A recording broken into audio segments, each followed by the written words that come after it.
Salut tout le monde, juste avant de commencer l'épisode, je tiens à vous dire de vous abonner à la chaîne YouTube et à tous nos comptes, mais surtout la chaîne YouTube, notre compte TikTok, Instagram et il y a la communauté Football Québec sur Facebook. Venez rejoindre ces plateformes-là. L'entre-saison s'en vient puis ça va être la meilleure façon de manquer aucun contenu parce qu'on va prendre des petites pauses, on va revenir. Fait que abonnez-vous, mettez la petite cloche puis passez un bel épisode. Ça y est les boys, c'est l'heure. Super Bowl 59. Eagles, Chiefs, bienvenue au Tailgate Podcast 100% NFL, Renaud Bourbonnais, Jean-Michel Elie, Tommy Néron. Il n'y a pas eu de gros football en fin de semaine. Non, j'ai écouté... toute une game du Pro Bowl, man. J'ai écouté dimanche, en pénurie de football, j'ai écouté le documentaire sur O.J. Simpson sur Netflix. Puis je pense qu'il l'a fait. Ah ouais? J'ai analysé ça là, avec mon café, puis je pense qu'il est coupable. Le glove ne fit pas. Hey, mais pour vrai, si vous voulez écouter de quoi de quand même fascinant, parce que j'ai tout le temps su l'histoire d'O.J. Simpson un peu, la poursuite puis tout. Mais comme la poursuite, je savais pas que ça avait duré 4 heures. Là. Tu sais, genre, ça a été long avant qu'il sorte de son char pis tout. Puis il y a plein d'affaires qu'on se fait expliquer de genre... Parce qu'il y avait un assistant policier raciste dans le shit, là. C'est ça les avocats de O.J., il a comme pris le meilleur au monde, puis ils ont tous frappé sur la police est raciste. Puis ça faisait 2 ans que c'était full tendu à LA quand c'est arrivé. Fait qu'il y a vraiment un contexte qui fait que ça a pu... Je me souviens plus si c'était après le truc de Rodney King ou... C'est 2 ans après. Ah, okay. Son avocat, c'est le bonhomme Kardashian, non? Ouais, mais il y en avait 6 au total. Ouais, c'est ça. 6, puis tu sais, il y a des petites histoires comme quand tu t'informais, mettons, les femmes noires avaient vraiment O.J., il était favorable à O.J. Simpson. Puis, mettons, la fille de l'accusation a juste mis 8 femmes noires sur le jury en mode, bah, ça marche tout le temps. Puis t'es comme, ouais, non, c'est ça. Tu sais, elle a comme un peu juste fait comme elle fait tout le temps. Mais là, c'était une histoire plus grosse que ça. Puis, il y a plein de preuves qui ont pas été récoltées. Puis tout. Mais l'affaire des gants, je finis là-dessus vite, là, puis vous l'écouterez, il y a vraiment... Spoil-le pas parce que je veux l'écouter aussi, là, mais... Ben, l'affaire des gants, ce qu'on apprend, c'est que c'est l'accusation qui a demandé à O.J. de mettre les gants, mais ça a été suggéré par la défense. La défense a quasiment fait un pas game. Ouais. Okay. Puis la défense avait dit à O.J. arrête de prendre des anti-inflammatoires. Hein? Pour que la main enfle. Il est comme, non, si je prends pas mes anti-inflammatoires, mes articulations enflent. Puis il était comme, ferme ta gueule, fais ce que je te dis. Puis ils ont jamais laissé O.J. comparaître, hein? Non. Dans le pénal. Non, dans le civil, oui, mais pas le pénal. Puis ça a sauvé O.J. parce que Chris, il y a des extraits du civil. Puis Mais là, il n'y a pas quelque chose qui était sorti il y a une couple de semaines, comme quoi il y avait un bodyguard, qui avait un enregistrement de lui qui confessait l'avoir fait. Peu importe, je sais pas si ça s'est poursuivi. C'est toujours des... Ben ouais, c'est le cas O.J., il va y avoir des histoires qui vont sortir là. Anyways, s'il est coupable... trop tard. Il est un peu tard. Il fait dodo, là. En ce moment où est-ce qu'il est, là, puis... Mais moi, je me mouille, je pense qu'il l'a fait. O.J. est allé en prison quand même à cause d'une autre histoire une couple d'années après. Fait qu'il a quand même passé un bon temps en prison. Puis l'année qui est sortie... Pour plusieurs histoires. Ouais, c'est ça. Quand il est sorti de prison, ça fait une dizaine d'années. Puis j'étais allé à Buffalo pour une game. Puis toute la rue du stade est toute fermée avec des gens avec des kiosques qui vendent. Puis le monde vendait des t-shirts de Juice is Loose avec des photos de O.J. Simpson. Wow. Mais il y avait... C'était pendant son procès. Le procès a duré 9 mois. Ouais. C'est fucked Pas up. pire, là. Parce que, tu sais, le jury... Imagine si Amber Heard avait duré... Mais tu sais, le jury peut pas aller chez eux rien. Il était sur un étage hôtel puis tout. Puis tu sais, ça aussi, c'est un autre affaire. 9 mois de procès, ça a pris combien de temps au jury remettre sa décision? 1 semaine? 4 heures. Oh. Il va être tannant en esti. Eux autres, ils s'attendaient à 3 semaines, genre. Puis là, genre, la journée même, on est prêt. Hein? Fait que, tu sais, il y a plein d'affaires dans le même, mais c'est vraiment intéressant. Puis, tu sais, pour moi qui est plus jeune, on sait qu'il y a du monde un peu de notre âge aussi qui nous suivent. Il y a tellement des détails que je savais pas dans cette histoire-là. Là. Tu sais, genre, O.J., je savais que c'était une vedette du foot, mais c'était une vedette niveau Travis Kelce en ce moment. Là. Ouais, non, il jouait dans des films, il jouait. Tu sais, le running gag de il était dans tous les pubs, c'était ça. Là. Ouais. Fait que c'est comme si, at this time, Travis Kelce commettait un crime. Il tuait... Yo, impossible. Non, là, ça marche pas parce que le comparatif il va marche avoir pas. une émeute à travers le monde. Genre, comme tout le monde va... Non, le comparatif est pas bon parce que Taylor Swift est trop connu, mais en tout cas, Baker Mayfield, c'est sa blonde, OK? C'est trash en hostie comme début d'épisode, mais en tout cas, c'était vraiment un bon documentaire. Mais tout ce qui est NFL ou football sur Netflix, là, les Untold sur le football, là, Surtout celui de Aaron Hernandez, là, c'était très bon. C'était, voyons, In the Mind of Hernandez, je pense, ça s'appelait. C'était comme 4 épisodes. Puis même l'équipe des Rams, dernièrement, je checkais un post sur Instagram, je pense l'équipe des Rams du Super Bowl ou avant le Super Bowl, ou le Super Bowl de quand ils étaient allés avec Jared Goff, toute l'équipe est soit en prison ou soit ils ont eu des problèmes avec la justice. c'est ça? Ouais. Je sais pas, j'ai pas vu ça. Ouais. Mais oui, là, ça, c'est comme un peu les Gators. Là, ça, exactement. via Netflix, il y en a en esti qui ont eu des problèmes. Mais ouais, si vous cherchez un peu quoi écouter jeudi soir et compagnie, là, le Untold sur le vol des signaux de Michigan, il est bon en tabac. Ouais, ça c'est... C'est des folles histoires. Puis Netflix, ils ont le cash, fait que le monde sont comme, ouais, je vais parler. Ouais, c'est ça, ils sortent le chèque. Celui sur Manti Te'o aussi était écœurant, là, c'était l'an passé. Là. Ouais. Ah ouais. Ben, qui est sorti, ouais. Mantai, il est comme nous. Il y avait une blonde imaginaire. Non. Moi, j'ai pas de blonde, puis je le dis. Avant une autre école. Les boys, startons ce show-là avec notre segment hors-terrain de la semaine, notre histoire hors-terrain de la semaine présentée par Pretty Ugly.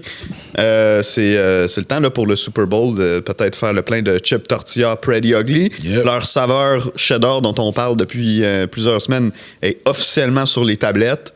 Donc, Pretty Ugly, cherchez l'étiquette, c'est local en plus, donc encouragez une belle entreprise de chez nous, c'est le temps en plus. Là. Nos 3 commanditaires s'appliquent à ça. Exact. On sait en dire, fait que parce que je sais pas écrire des courriels en anglais. Fait qu'on n'a pas le choix de trouver des partenaires. Donc, légumes maganés qui ont été transformés en délicieuses salsa. On a les pots ici. Pretty Ugly, cherchez l'étiquette.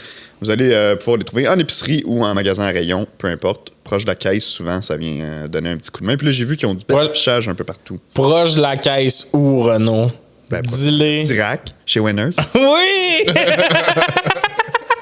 À coup que vous allez magasiner tout de suite des t-shirts, là. C'est le temps. Si tu veux du bilabogne en rabais pis de la salsa, winner is the place. C'est un Canadian tuxedo. Ouais, t'es tout en jeans aujourd'hui. Ouais. Let's go. Ben, j'étais pas inspiré par, mais c'est vrai maintenant que je pense que ça va. Avec mon... mes bas mac and cheese. Ça, c'est acheté récemment, ces bas-là, ou... Ça date, ils ont 1 an, là, je dirais. OK. Parce que. Ça allait faire jaune aussi. J'ai lu un post qui dit qu'un homme est prêt à être part la journée qu'il n'y a plus de motif sur ses bas, puis Renault, il est pas prêt. Je suis prêt à être papa, I guess, man. Ah oui, on a des bas blancs, nous autres. Amenez-nous. Hey, coupez notre headset. On est-tu prêt? On a juste pas de blonde. Calice. De headset. Non. Notre histoire hors terrain de la semaine, hey, c'est un sujet que Pretty Ugly, je pense, aime parrainer. Une autre histoire de masseuse, les boys. Justin Tucker, cette fois, le batteur des Ravens. Au dernier compte, c'était quoi? On était rendu à 6 masseuses? À base, l'accusation, c'était 6. Il y en a 3 autres qui seraient... Mais tu sais, là, on s'entend, ça va monter et... On sait pas. On arrive au nombre d'accusations où tu te dis, c'est peut-être un cas d'OJ. Peut-être qu'il l'a fait.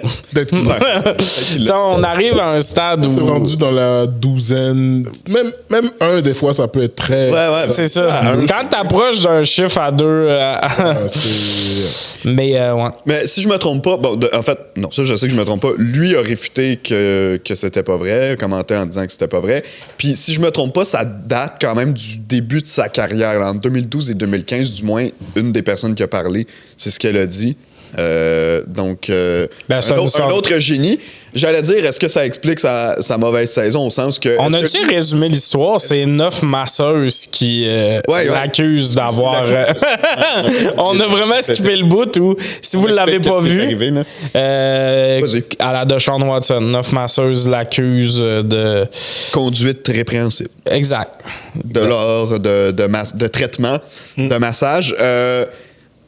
Tu sais, des fois, quand tu sais que cette histoire-là va sortir d'avance, parce que j'imagine que lui, il l'a pas su la veille que quelqu'un allait porter plainte, ça peut te jouer dans la tête. Je sais pas si vous avez vu, il y a eu plusieurs posts qui sont revenus des posts qui dataient de, disons, il y a 1 an ou de l'été dernier, des gens qui faisaient une affiche un peu à la LeBron James, c'est aucune controverse, jamais eu de problème en dehors du terrain, il fait jamais parler de lui pour les mauvaises raisons, juste un GOAT. Puis il y a quelqu'un qui avait commenté, ça date, comme je te dis, là, de genre l'été passé ou d'il y a 1 an, genre, not sure about this one, maybe I know something you don't. Yeah. Mais sur plusieurs posts, puis c'est pas tout le temps la même personne qui disait ça.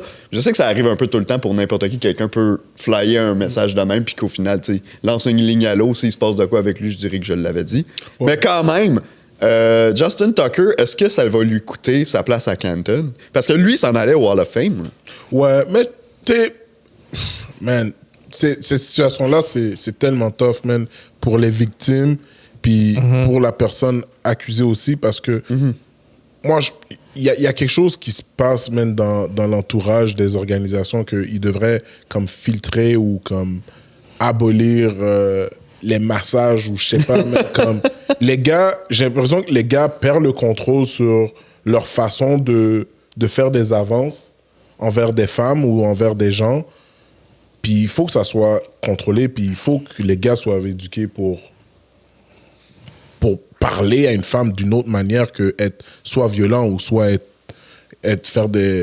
demander des attouchements, genre comme ça se fait juste pas. J'irais plus loin dans le sens ça se fait pas, je suis d'accord là, dans le sens la situation devient assez problématique que la NFL, il faut qu'elle se penche là-dessus, dans le sens où, premièrement, on le sait que les joueurs ont besoin de traitement. C'est une situation où ils sont souvent peu habillés et ou nus avec une serviette, tu sais, whatever.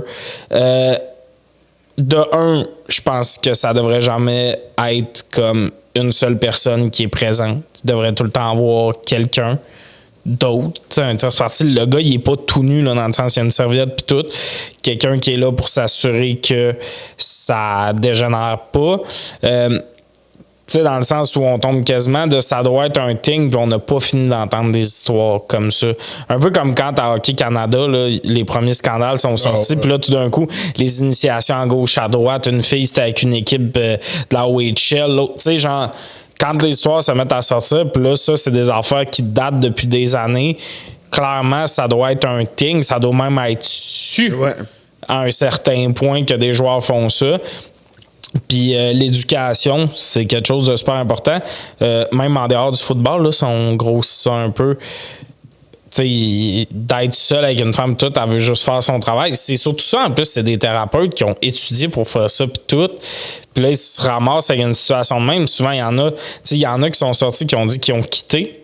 Tu sais, t'as rêvé toute ta vie d'être genre thérapeute physique, tu te fais engager par les Ravens de Baltimore, tu as grandi dans cette région-là. Ton père braille, esti, pis tout, tu sais, on s'entend, on peut s'imaginer à la scène, pis ça vire au cauchemar un an parce qu'un gars est pas capable de se gérer. Mais la NFL aussi, il faut qu'elle éduque ses joueurs. Dans le sens où on parle souvent que c'est des gens qui viennent de plein de types de milieux, puis que c'est pas tout le monde qui est éduqué, c'est beaucoup de mentalités différentes. Mais la NFL, elle se t'aime quelque chose de plus gros, puis pour moi, il faut qu'il y ait des programmes.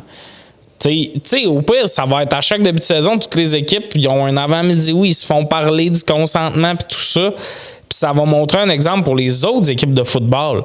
Pour les autres, parce que moi, c'est ça, en fait, c'est le spotlight. La NFL, là, ça donne l'exemple. C'est un hostie d'exemple. C'est la ligue la plus regardée aux États-Unis. Fait que si la NFL fait, nous, ça passe pas. C'est des choses comme ça. Puis, tu sais, je trouve ça fascinant comme un joueur, mettons, à l'époque, Kareem Hunt, là, il y avait eu l'histoire avec sa femme. Il s'est fait couper le jour même. C'était une histoire de violence pour ceux qui n'avaient pas. Ray Rice, coupé de même parce qu'il y avait des shots vidéo. C'est juste ça, le TMZ sortait le clip. Parce que si TMZ sortait pas le clip, ça faisait des cas d'Adrian Peterson, Tyreek Hill, on n'est pas sûr, mais si tu t'es fait cut en vidéo, tu te faisais couper par ton équipe. Pourquoi la ligne, c'est on a une preuve vidéo pour être coupé? Puis là, Watson, il est sous contrat. Tucker, les Ravens ont rien fait, là. À date, non. On s'entend qu'on est dans l'entre-saison, mais reste que la NFL, je comprends pas pourquoi elle met pas ses culottes là-dessus. Pourquoi ces cas-là, c'est moins grave que... T'sais, si on a la vidéo TMZ qui fait mal paraître la ligue, mais là, c'est clairement un thing dans leur ligue, puis c'est vraiment terrible. J'espère que les victimes vont être entendu puis qu'il va se passer quelque chose. Puis pour compléter ce que tu dis, Renaud, moi je suis convaincu que ça se savait. Que lui savait que Je pense que c'est pour ça qu'il y a eu une mauvaise saison. Je pense qu'il y a eu une mauvaise saison. Mais c'est fou comment il y a des rumeurs qu'à Montréal, certains joueurs du Canadien, on connaît toutes. Ouais. Mais que si tu demandes à un gars de Boston là, ou whatever, il le sait pas, ben peut-être que tout ce monde-là qui commentait ça, c'était du monde un peu comme dans le life, tu sais, plus à Baltimore, là, nightlife, puis des affaires un peu à potin qui se faisaient contacter puis qui étaient au courant. Mais à la grandeur de la ligue, c'était pas encore su, tu sais. Mais c'est complètement whack, puis j'espère que la NFL va faire de quoi, parce que là, ça arrive Mais là, un peu trop souvent. là, c'est rendu qu'il faut que, comme tu dis, il faut que la NFL fasse de quoi, puis il faut que ça soit des conséquences vraiment comme « Oh shit, sévère ». Mais il faut surtout que ça ait pas la chance de réarriver. Ouais. Moi, dans mon. Tu sais, le fait qu'il y ait tout le temps, tu sais, un garde de sécurité qui est là ou whatever, là, oui. C'est sur ton milieu de travail, il n'y a pas de ah oui, c'est un petit massage.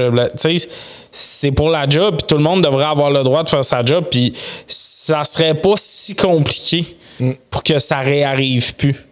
Ben non, c'est ça. Puis c'est pas l'argent qui manque dans cette ligue-là. Là. En effet. Fait que c'est ça. Ça lui coûte-tu sa place à Canton? S'il est déclaré coupable? Je pense que oui. Ben, je sais pas, là, tu sais, c'est les États-Unis. Ça devrait, mais est-ce que ça va arriver? Tu sais, je suis plus surpris dans la NFL. Moi, je pense que oui. Moi, je pense que ça devrait coûter sa place à Canton. Parce qu'on s'entend qu'il n'y a pas, s'il n'y a pas cette controverse-là, il s'en va à Canton. C'est le meilleur batteur de tous les temps. Oui. Ben, ça aurait peut-être dépendu de combien de temps Ravens aurait tiré à la sauce avec ses insuccès, là. Parce que lui, plus il est taché. Oui, mais le fait que tu l'aies fait pendant... Tu sais, je comprends que sa moyenne finale baisse. Mais oui, il l'a fait pendant tellement Mais anyway, moi, perso, un kicker à Canton, je suis comme... Ben. On s'entend, mais c'est... Mais non, Adam Vinatieri, il mérite, là, quand même. Je comprends, mais tu sais, ça devrait être rare en esti, là. Oui, ben ça l'est aussi. C'est rare. Ça l'est parce que je pense pas qu'ils ont des longues saisons, là, tu sais. Admettons, je pense pas que l'espérance de vie d'un kicker dans la NFL est de, genre, 10-15 ans. Non, ben quand t'es bon, oui. Oui, mais c'est ça. Ouais. Tu sais, je pense qu'il y en a certains que comme... Ouais, ben parce que tu connais une mauvaise saison puis tu peux tout perdre. Mais Tucker, je pense, à cause des accusations qu'il y a en ce moment... Ouais. Je pense qu'il... Mais j'avoue que c'est plus facile de skipper un gars de même, là. Ouais, ben c'est ça. Déjà que c'était questionable d'envoyer un kicker à Canton, t'es comme, hey... Yeah, ouais, ça vient de régler. Ça sera peut-être pas chier, mais ouais, j'ai hâte de voir ce que la NFL va faire parce que je pense qu'on est en droit de se demander... comment ça marche, tes fameux traitements-là, puis tout. Là. Absolument. À suivre, donc, pour cette situation. On va passer à la cote de la semaine, les boys, présentée par Mise au jeu plus. On va avoir du fun aujourd'hui. On a fait une petite sélection spéciale, en fait, sur le site de Mise au jeu plus. Dans la section NFL, il y a une section paris spéciaux... je sais pas c'est quoi le nom en français. Super Bowl, voilà. Question insolite. Voilà. C'est des paris simples seulement. Exact, paris simples, donc on peut pas les prendre en parler, là, en parler, en groupe. Je vais y aller un à la fois. Je les nommerai pas tous non plus. En fait, je vais les nommer, mais on va pas... Mais ce que je tiens à dire, là, ça, pour les fans de foot, vous êtes comme, vous ne donnez pas une cote à sa game. Saquon Barkley va avoir 2 touchés. Mettons que vous voulez. On en a donné une la semaine passée. Oui, on en a donné une la semaine passée, puis c'est surtout que c'est une bonne affaire. Tu sais, dans les parties du Super Bowl, il y a tout le temps du monde qui ne suivent pas le foot. Tout le temps cool que le monde se prenne des bêtes de même, parce que ça donne de l'intérêt à du monde qui connaissent peut-être pas ça. C'est ça, exact. Donc, écoutez, je vais toutes les nommer. On se prononcera pas sur toutes. Je vous dirai sur lesquels on se prononce. Mais d'abord, vous pouvez parier sur la longueur de l'hymne national en secondes. Donc, est-ce que ce sera plus ou moins que 120 secondes? Je pense que 2 minutes. Ce sera plus. Tu penses que ce sera plus? Ouais. Non, ben on n'a pas besoin de se prononcer nécessairement sur chacune. Ah, OK. Mais 1,62 pour plus, 2,20 pour moins. Comme je dis, je n'aimerais pas nécessairement les cotes sur tous les paris, mais enchaînons. Est-ce qu'un joueur va pleurer ou un joueur ou coach va pleurer durant l'hymne national? Ça, par exemple, il faut répondre. Là. Vas-y. Personne prend pas non. Non, il est à 4,30. T'as Sirianni et Chris Jones. Et Chris Jones, ouais. C'est sûr. Ouais. Chris Jones, il attend. T'as Travis Kelce aussi. Il pleure pas tant, lui. Mais Chris Jones, là, c'est le meme de lui qui pleure, genre la larme qui coule. Puis Sirianni, il pleure tout le temps en l'entendant. Tu peux pas, là. C'est sûr que quelqu'un braille. 1,20 la cote pour si quelqu'un pleure. 4,30 si vous êtes un audacieux qui croit que personne ne braillera. Parce que les gars, ça pleure pas. Exact. Asphalte! Est-ce que John Baptiste, qui joue l'hymne national, va-t-il le chanter en jouant au piano? 1,20 pour oui, non, 4,30. Je vais être honnête avec vous, je sais même pas c'est qui, fait que je vais pas parier là-dessus. Moi non plus, je sais pas c'est qui. Wow. Tu connais John Baptiste? Yes! C'est vrai? C'est qui? Oui, je connais John Baptiste. C'est un chanteur. Il fait souvent du piano? Ça se prononce-tu Il Baptiste? fait souvent du piano. Ouais, c'est exactement ça. Ok. Il fait souvent du piano, ouais. OK. Quasiment 7 chansons au complet. Ah ouais. Fait que ça serait surprenant qu'il n'y ait pas de piano, là. Ce serait surprenant. C'est comme si tu me demanderais. Mais la cote veut que Alicia ce serait Keys, surprenant si elle va chanter sans piano. OK. Ben, tu nous auras appris c'est qui John Baptiste. Ouais, exact. Ou du moins, tu nous auras dit que tu sais c'est qui. Hey, ça sonne mieux en anglais, ce nom-là, par exemple. Hein? Parce qu'on s'entend qu'en français, c'est Jon comme dans les Jon comme dans- Non, en français, ça aurait été Jean-Baptiste. Le cheap. Jon et ses 3 mamelons. C'est cheap, ouais. Quelle vedette va accompagner Kendrick Lamar sur scène au spectacle de la mi-temps? Il y a plusieurs choix. Les plus populaires. Metro Boomin à 2,25. Metro. Ouais. Doechii, c'est le même ça se prononce? Doechii? Doechii. Doechii, 3,10. Pourquoi tu l'as regardé lui pour poser la Parce question? qu'on en a parlé avant. Anderson .Paak, toi t'as dit que ce serait pas lui tout à l'heure. Non, je pense OK. pas. DeMar DeRozan. Mais lui, il est chum avec. Ouais, visiblement. Ça mais- m'étonnerait que Damar l'accompagne parce qu'il est en saison. Fait que Ouais, en plus. Mais pour le Super Bowl. ça m'étonnerait. Écoute, à suivre. Lefty Gunplay. Sia, qui va venir chanter. Come on, turn the Mais radio Sia, honnêtement, là, dans tout ça, Sia, à date, c'est peut-être le bet que je serais le plus prêt Ouais. à mettre. You too. Ça, c'est juste des anciens. Tu sais, il y a Imagine Dragon, Maroon 5 puis Jay-Z, mais pourquoi Sia peut-être? C'est que souvent ils veulent des femmes et. Tu sais, l'année passée, il y en a eu. Jay-Z, ça serait peut-être possible, hein? Jay-Z, c'est 46 fois la mise. Mais tu C'est sais, vrai ou je mettrais Jay-Z, moi? parce que Sia, tu sais, l'année passée, pas l'année passée, Usher, c'était quand? Usher, c'était l'an passé. C'est ça, mais quand c'est un homme qui performe depuis The Weeknd, je pense qu'il y a tout le temps une femme qui est là, invitée pour faire une tune. Jay-Z, ça se peut. Et hors des paris, qui ne sont pas dans les paris, Taylor Swift. Parce qu'elle a une tune avec Kendrick. Elle va être dans une loge, en tout cas. Ah ouais, mais c'est sûr qu'elle n'est pas là pendant le show. C'est sûr. Elle va peut-être monter sur le stage, mais à la fin, C'est sûr. avec le Vince Lombardi. Tu penses? Oh shit! Oh Au lieu de le shit! donner au propriétaire, il le donne à Taylor Swift. À Taylor Swift direct. Mais j'ai hâte de voir, mais je trouve ça cool qu'il y ait ces paris-là. Puis là, ça, c'est un pari que j'ai hâte de vous entendre. Spectacle de la mi-temps. Kendrick Lamar mentionnera Drake. Non, 1,27. Oui, 3,50.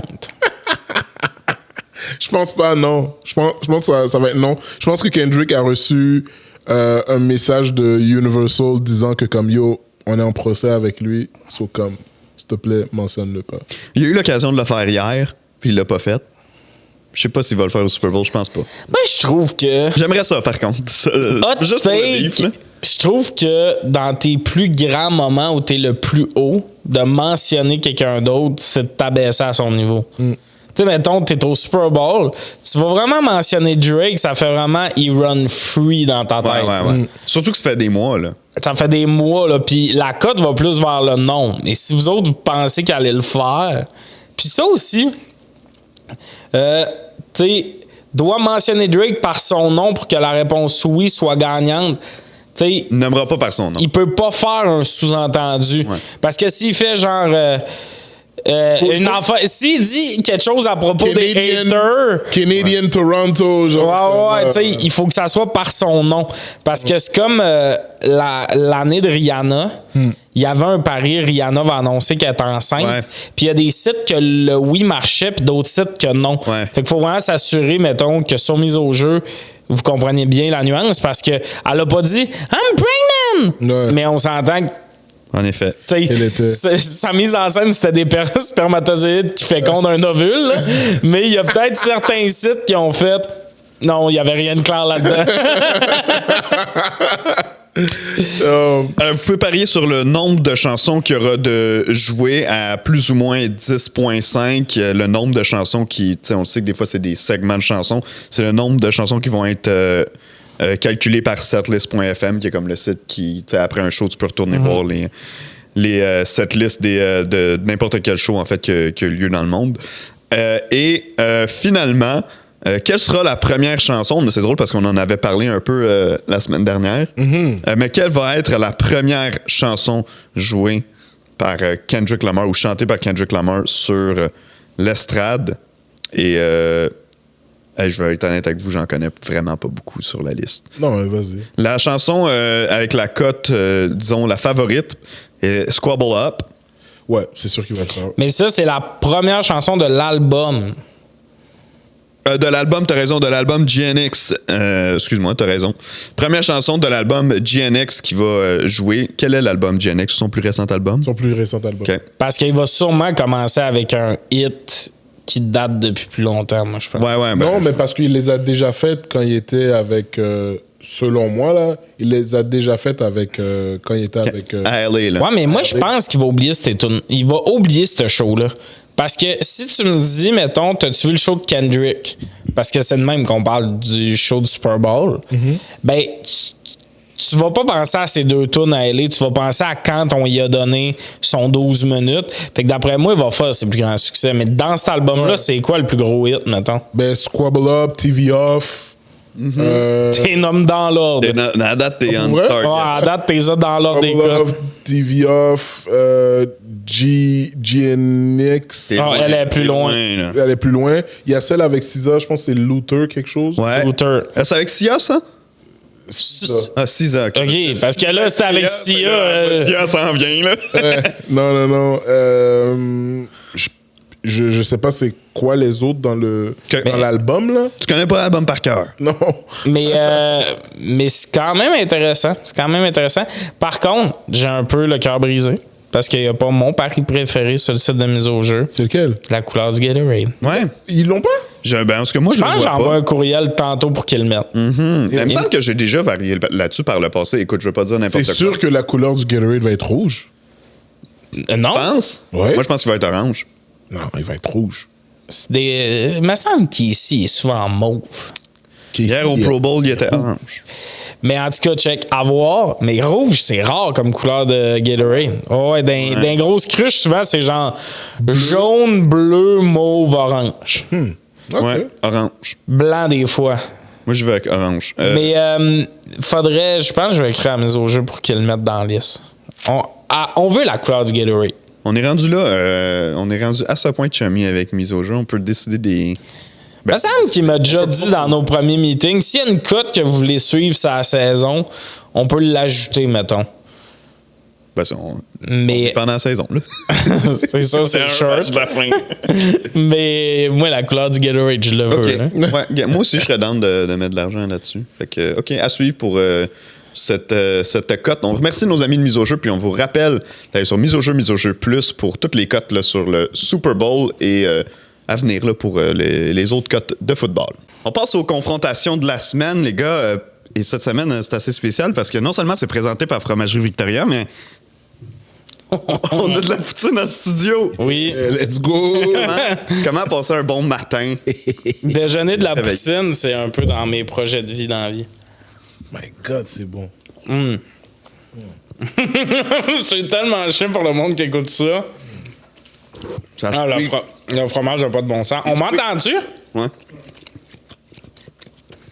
Je sais pas si on l'entend. Arthur? On l'entend, Arthur. Il est comme moi, on l'entend, les gars. Arrêtez, Arthur, là, c'est désagréable. Il découvre le squeak. Ouais, fait que... Bon. Fait que, hey, on va faire la plug. J'aurais mis de Ouais, la... on va pas juste dire qu'on a de la poutine. On fait juste se vanter. Non, les confrontations de la semaine présentées par Fromagerie Victoria qui vous offre son spécial du Super Bowl. Bon, vous savez que vous pouvez vous rendre en succursale ou commander en ligne, mais là, en plus, il y a un 15% de rabais. Ouais. Disponible sur votre prochaine commande pour le Super Bowl. C'est assez simple, vous vous rendez sur le site, vous faites vos emplettes et vous entrez le code promo Super Bowl. Super Bowl pour obtenir 15% de rabais sur votre prochain achat chez Fromagerie Victoria. Également possible la commande du bar à poutine pour votre Super Bowl, parce que tant qu'à célébrer le plus grand match de l'année, pourquoi pas le faire comme on le fait présentement avec une poutine, le bar à poutine. Donc, vous pouvez le demander chez Fromagerie Victoria. Fromage frais à tous les jours, puis en masse, là, dans la poutine à part. Ouais, c'est ça. Tout vient comme dans des petits plats. Ouais. Tu sais, c'est pas genre t'as un sac de fromage puis divisé. Tout est fait que tu te feras pas voler de cheese par ton ami qui fait sa poutine en premier. Yeah. Puis de la sauce, il y en a en masse. Ça. Mettons, Jim, une année, il me dit, mais là, pas toutes parce que je vais me noyer dans ma poutine. Ouais, Fait que, les frites sont bonnes, c'est pas compliqué. Tu mets ça dans le four, genre 10 minutes, tout est prêt. Puis on s'entend que c'est. Elle est chaude. Elle est arrivée ici de la commande, puis on est en plein hiver, puis elle est arrivée chaude. Fait que, c'est pas d'inquiétude à avoir à ce niveau-là. Donc, les boys, Fromagerie Victoria, the place to be, the place to go pour votre repas du Super Bowl. Donc, confrontation de la semaine, les gars, c'est pas compliqué. Il n'y avait pas de match, mis à part le Pro Bowl qu'on comptera pas là, au cours de la dernière semaine. Mais il y en a un pas pire qui s'en vient. Le Super Bowl, finalement. Super Bowl 59 présenté en Nouvelle-Orléans, à la Nouvelle-Orléans, domicile des Saints à Tommy. C'est pour vrai, un des beaux stades. C'est un beau stade, surtout qu'il a été rénové il y a une couple d'années. Ben, c'est un dôme, hein, de un Superdome. J'aime vraiment le look du Caesar Superdome. Je suis jamais allé, faut que j'y aille, mais j'adore le look. C'est dur d'avoir un stade laid de football, là, aussi. Un dôme. Ben, non, les dômes, c'est rare qu'ils sont laids. Ouais. Ben, mais mettons. à l'époque du Metrodome puis du Georgia Dome, on disait pas ça. Non? C'est ça. Puis, tu sais, mettons, à Las Vegas, OK, c'est un dôme, c'est cool, mais il a un peu l'air d'une balayeuse centrale. Il est hot en crise, là, aussi, leur stade. Là. Toi, tu l'aimes? Le stade des Raiders? Ouais. Insane. Ah, moi, je suis pas capable de m'enlever de la tête que on dirait une balayeuse centrale. Puis là, cette petite grosse flamme que je trouve que ça fait vraiment. Moi, j'ai de l'argent puis je veux qu'il y ait du feu. Là. Ouais, Tu sais, genre, c'est un peu. Mais comme. Il me semble qu'on n'avait pas la même opinion sur le bateau pirate des Buccaneers. Ah, moi, j'aimais ça. Moi, j'haïs ça. Tu sais, tu comprends? Toi, tout ce qui est. Mais il y a du feu. Moi, je trouve que ça fait. des canons! Moi, je trouve que ça fait milliardaire qui est comme.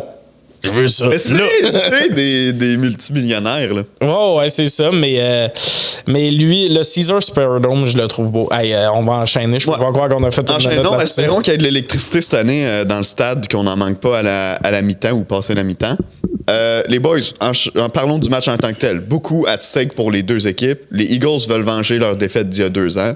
Les Chiefs veulent réussir ce que personne n'a réussi avant dans l'histoire de la NFL, c'est-à-dire le fameux tripit, 3 Super Bowls consécutifs. Par où est-ce qu'on commence? Quelles sont les clés pour vous dans ce match-là? Andy Reid. On a parlé dans les dernières semaines de la malédiction des Bills. Comme ils ont laissé les Chiefs drafter Mahomes, ils sont comme... Tu sais, ils pourront jamais gagner. Est-ce que la malédiction des Eagles, c'est le fait d'avoir renvoyé Andy Reid? C'est à son tour de se venger. C'est à son tour de se venger. J'ai déjà fait une fois. Il l'a déjà fait une fois, mais là, s'il le refait une autre fois, on va voir c'est que... Ben, tu sais, ça fait longtemps, mais c'est l'équipe qui a renvoyé Andy Reid. C'est fucked up. Ce gars-là s'est fait renvoyer 2 jours après, il est engagé par les Chiefs. Ben, yo, c'est impossible que ce gars-là ne soit pas dans la NFL, surtout après les saisons qu'il avait connues avec les Eagles, là. Puis son expertise, son expérience aussi, son mind offensif. Tu sais, on parle des clés pour la game dans le Super Bowl. On en parlait avant de commencer à enregistrer. La clé des deux côtés, comme pour les Chiefs, comme pour les Eagles, ça va être Saquon Barkley. Ah oui. Pour les Chiefs, ça va être de contrer Saquon Barkley au jeu au sol. Pour les Eagles, ils vont devoir donner le ballon à Saquon Barkley. C'est lui qui va gérer le match. C'est lui. Si jamais Eagles gagne, c'est quasiment sûr que c'est lui qui va être MVP. Si jamais c'est Eagles gagne, là, on déterminera c'est qui le MVP. Mais c'est la clé de la game pour les Chiefs et pour les Eagles. Après ça, match-up côté offensif pour les Eagles. Je trouve qu'ils ont une bonne attaque, solide, mais je pense pas qu'elle peut affronter celle des Chiefs, qui est très bien équilibrée partout. Celle des Eagles aussi est très bien équilibrée, mais je pense qu'ils ont plus de vétérans du côté de Chiefs qui savent faire leur jeu, puis ils cachent bien leur jeu. On l'a vu avec Buffalo Bills. Ils sortent leur jeu clé au bon moment, puis je pense que ça peut donner mal de tête à Jalen Hurts? Je pense que la clé, c'est le fait que Kellen Moore, il y a eu une entrevue là, ces jours. C'est un peu une joke sur les fans des Lions présentement qui ont donc chialé à cause de leur coach n'était pas focus. Pour moi, Saquon, je suis d'accord. Par contre, où il va avoir une grosse différence avec les autres matchs qu'il a vécu en éliminatoire, sa boxe des Chiefs, c'est une boxe qui est très dynamique. Ouais. Drew Tranquill et Nick Bolton sont rapides, sont capables d'aller chercher le contact.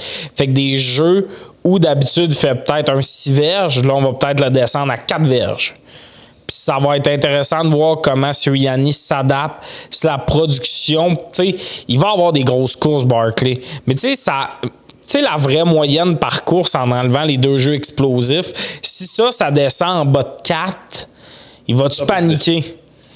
Comment il va s'ajuster? Est-ce que Jalen Hurts va être capable d'avoir un gros match?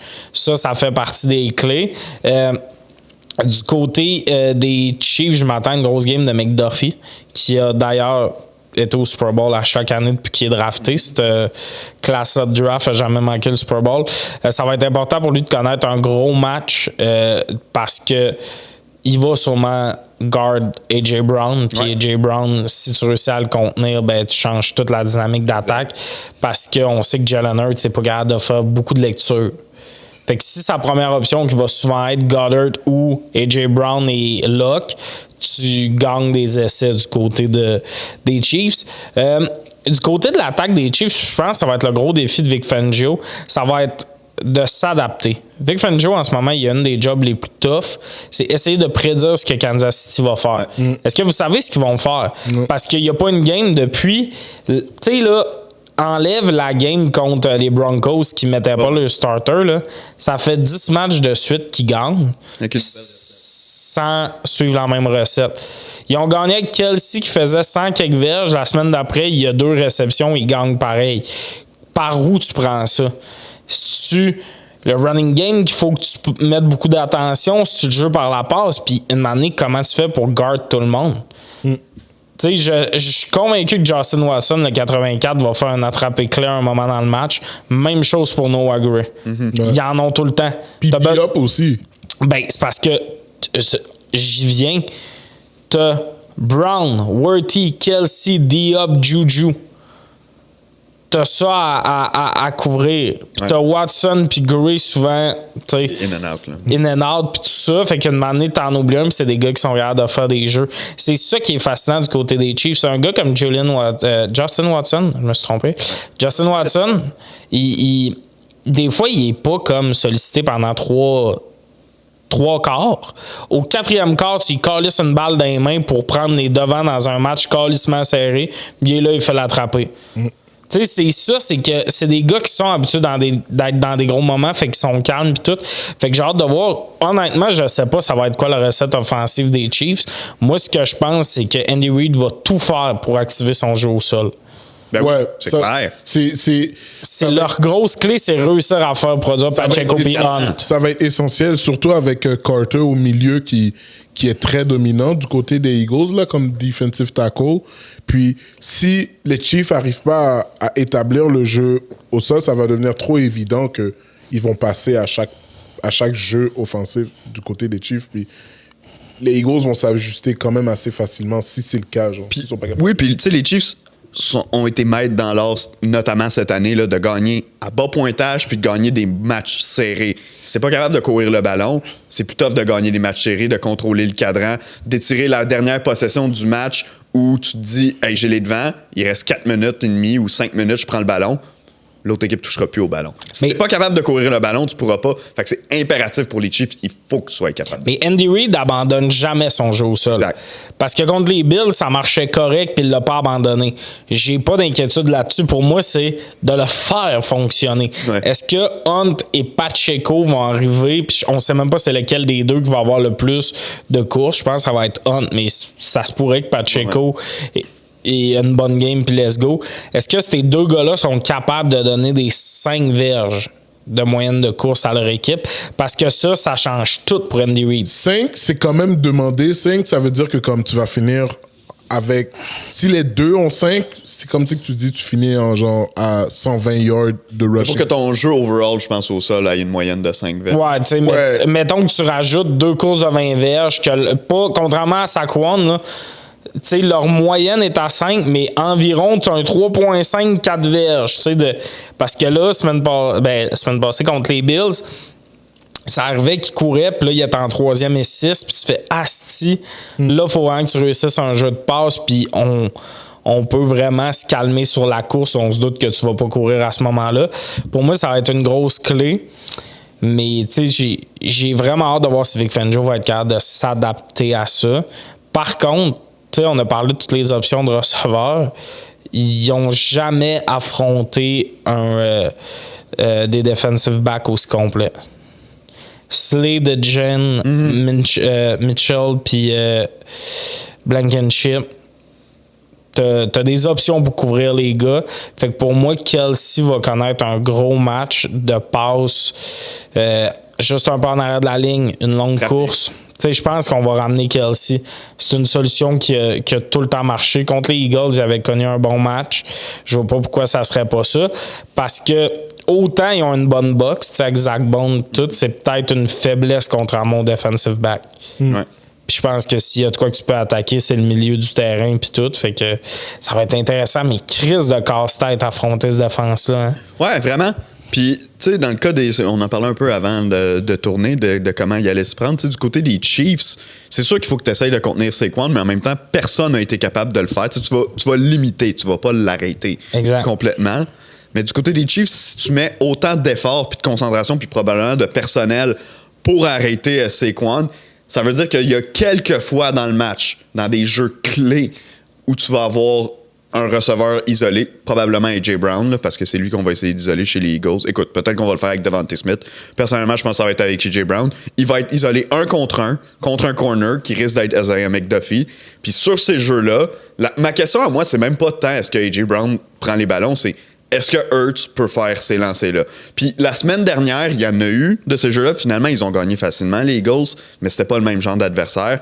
Mais tu sais, on en avait parlé même sur le podcast à un moment donné, avant même que le ballon lève, on le voit, t'as l'option d'avoir Brown un contre un sur le coin. Puis il y avait une fraction de seconde, une petite fenêtre pour y envoyer le ballon. Puis il l'a pas fait. Puis ça s'est transformé en un jeu négatif pour les Eagles.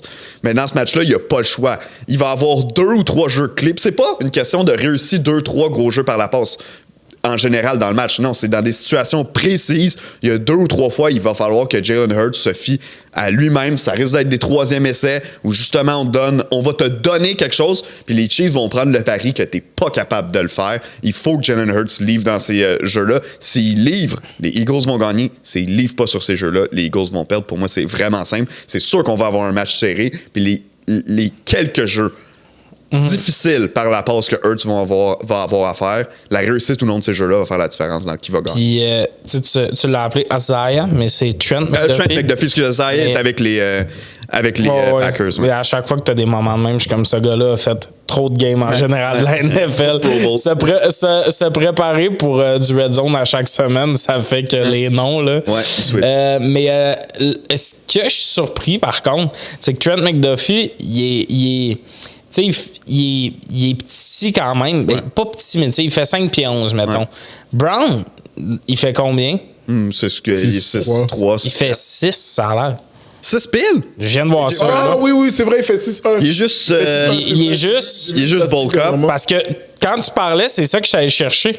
J'étais comme, ils ont-tu un espèce d'ascendant sur la grandeur dans cette confrontation-là? Mais il est imposant au sens qu'il saute. Puis il jump. C'est ça mon point. Il est capable de jumper très haut, là, parce que même moi, j'ai vu ça, j'ai fait 6. Ça va être de voir si Jalen Hurts est capable d'aller placer c'est ça. Dans les airs. Des ballons difficiles. C'est ça. T'sais, parce qu'un ballon 50-50, comme tu dis, je suis d'accord avec toi, ça va être un enjeu dans ce match-là. Hey, imagine si Jalen Hurts a 2 passes de plus de 30 verges. Ça vient de changer la dynamique de ce match-là. Mais va-tu être capable de les faire?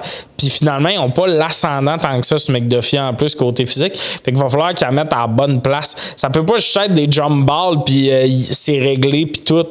Ça va être d'y placer à la bonne place, d'y placer sur l'épaule arrière. C'est ça.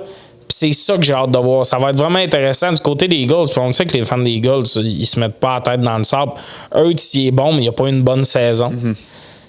Puis en fait, c'est ça la question. C'est est-ce qu'il peut se réveiller au moment clé? Parce que c'est la seule façon qu'ils peuvent battre les Chiefs. Puis tu sais, même Patrick Mahomes aussi n'a pas eu une si belle saison que ça. Mais en termes de précision, man, Patrick Mahomes va te placer la balle où est-ce qu'elle doit être. Là, je suis pas inquiet que Mahomes, à 20 verges du red zone, il peut te lapiner n'importe où. Il y a combien de jeux truqués, vous pensez, dans le match pour les Moi, je Chiefs? pense, pour les Chiefs, Pas des jeux truqués nécessairement, un fake punt, là. Mais tu sais, parce que ça fait des années qu'on les voit, OK, la boule de neige puis tout ça, là. Ouais. Ils en ont pas fait cette année. Cette année, pas bien. Tu sais, le Roadrunner, tout ça, ils les ont pas fait cette année. Fait que je serais pas surpris là, qu'on ait une hostie de drive de OK, ils ont tout gardé pour ce game-là. Tous leurs jeux spéciaux, ils les ont pas fait de l'année. Puis sont comme on va vous étourdir. Le premier fake field goal de l'année. j'ai l'impression que les Chiefs, pendant toute l'année, ont gagné de manière clean. Ils ont joué au foot jusqu'à la dernière seconde. Comme ils n'ont jamais eu besoin de sortir un jeu, ou quelquefois peut-être, jamais eu besoin de sortir un jeu comme « Oh shit, on n'avait pas vu ».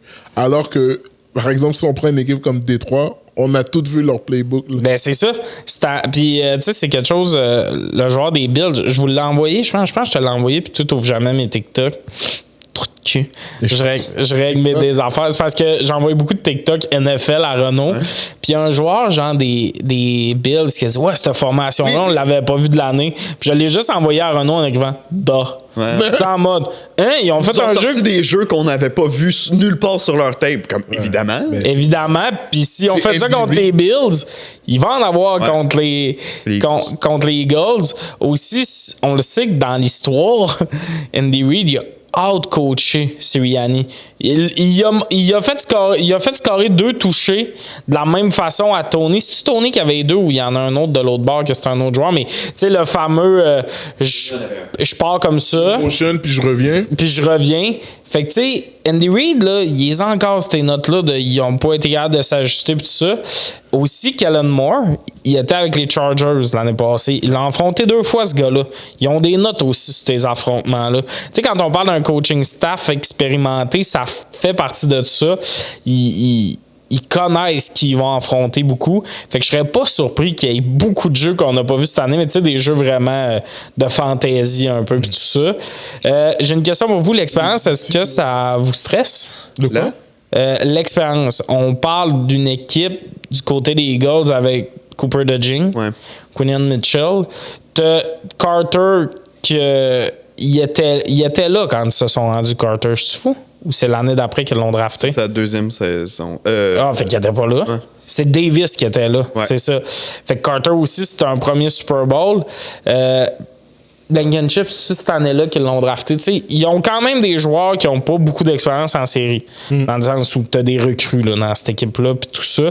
Est-ce que ça peut être un facteur qui favorise les Chiefs du côté, mettons, de Léo Chenal, c'est un jeune joueur, mais il a fait des gros jeux dans des moments clés puis il s'est rendu dans des gros matchs. Est-ce que vous pensez que la chaîne peut débarquer du côté de la défense des Eagles?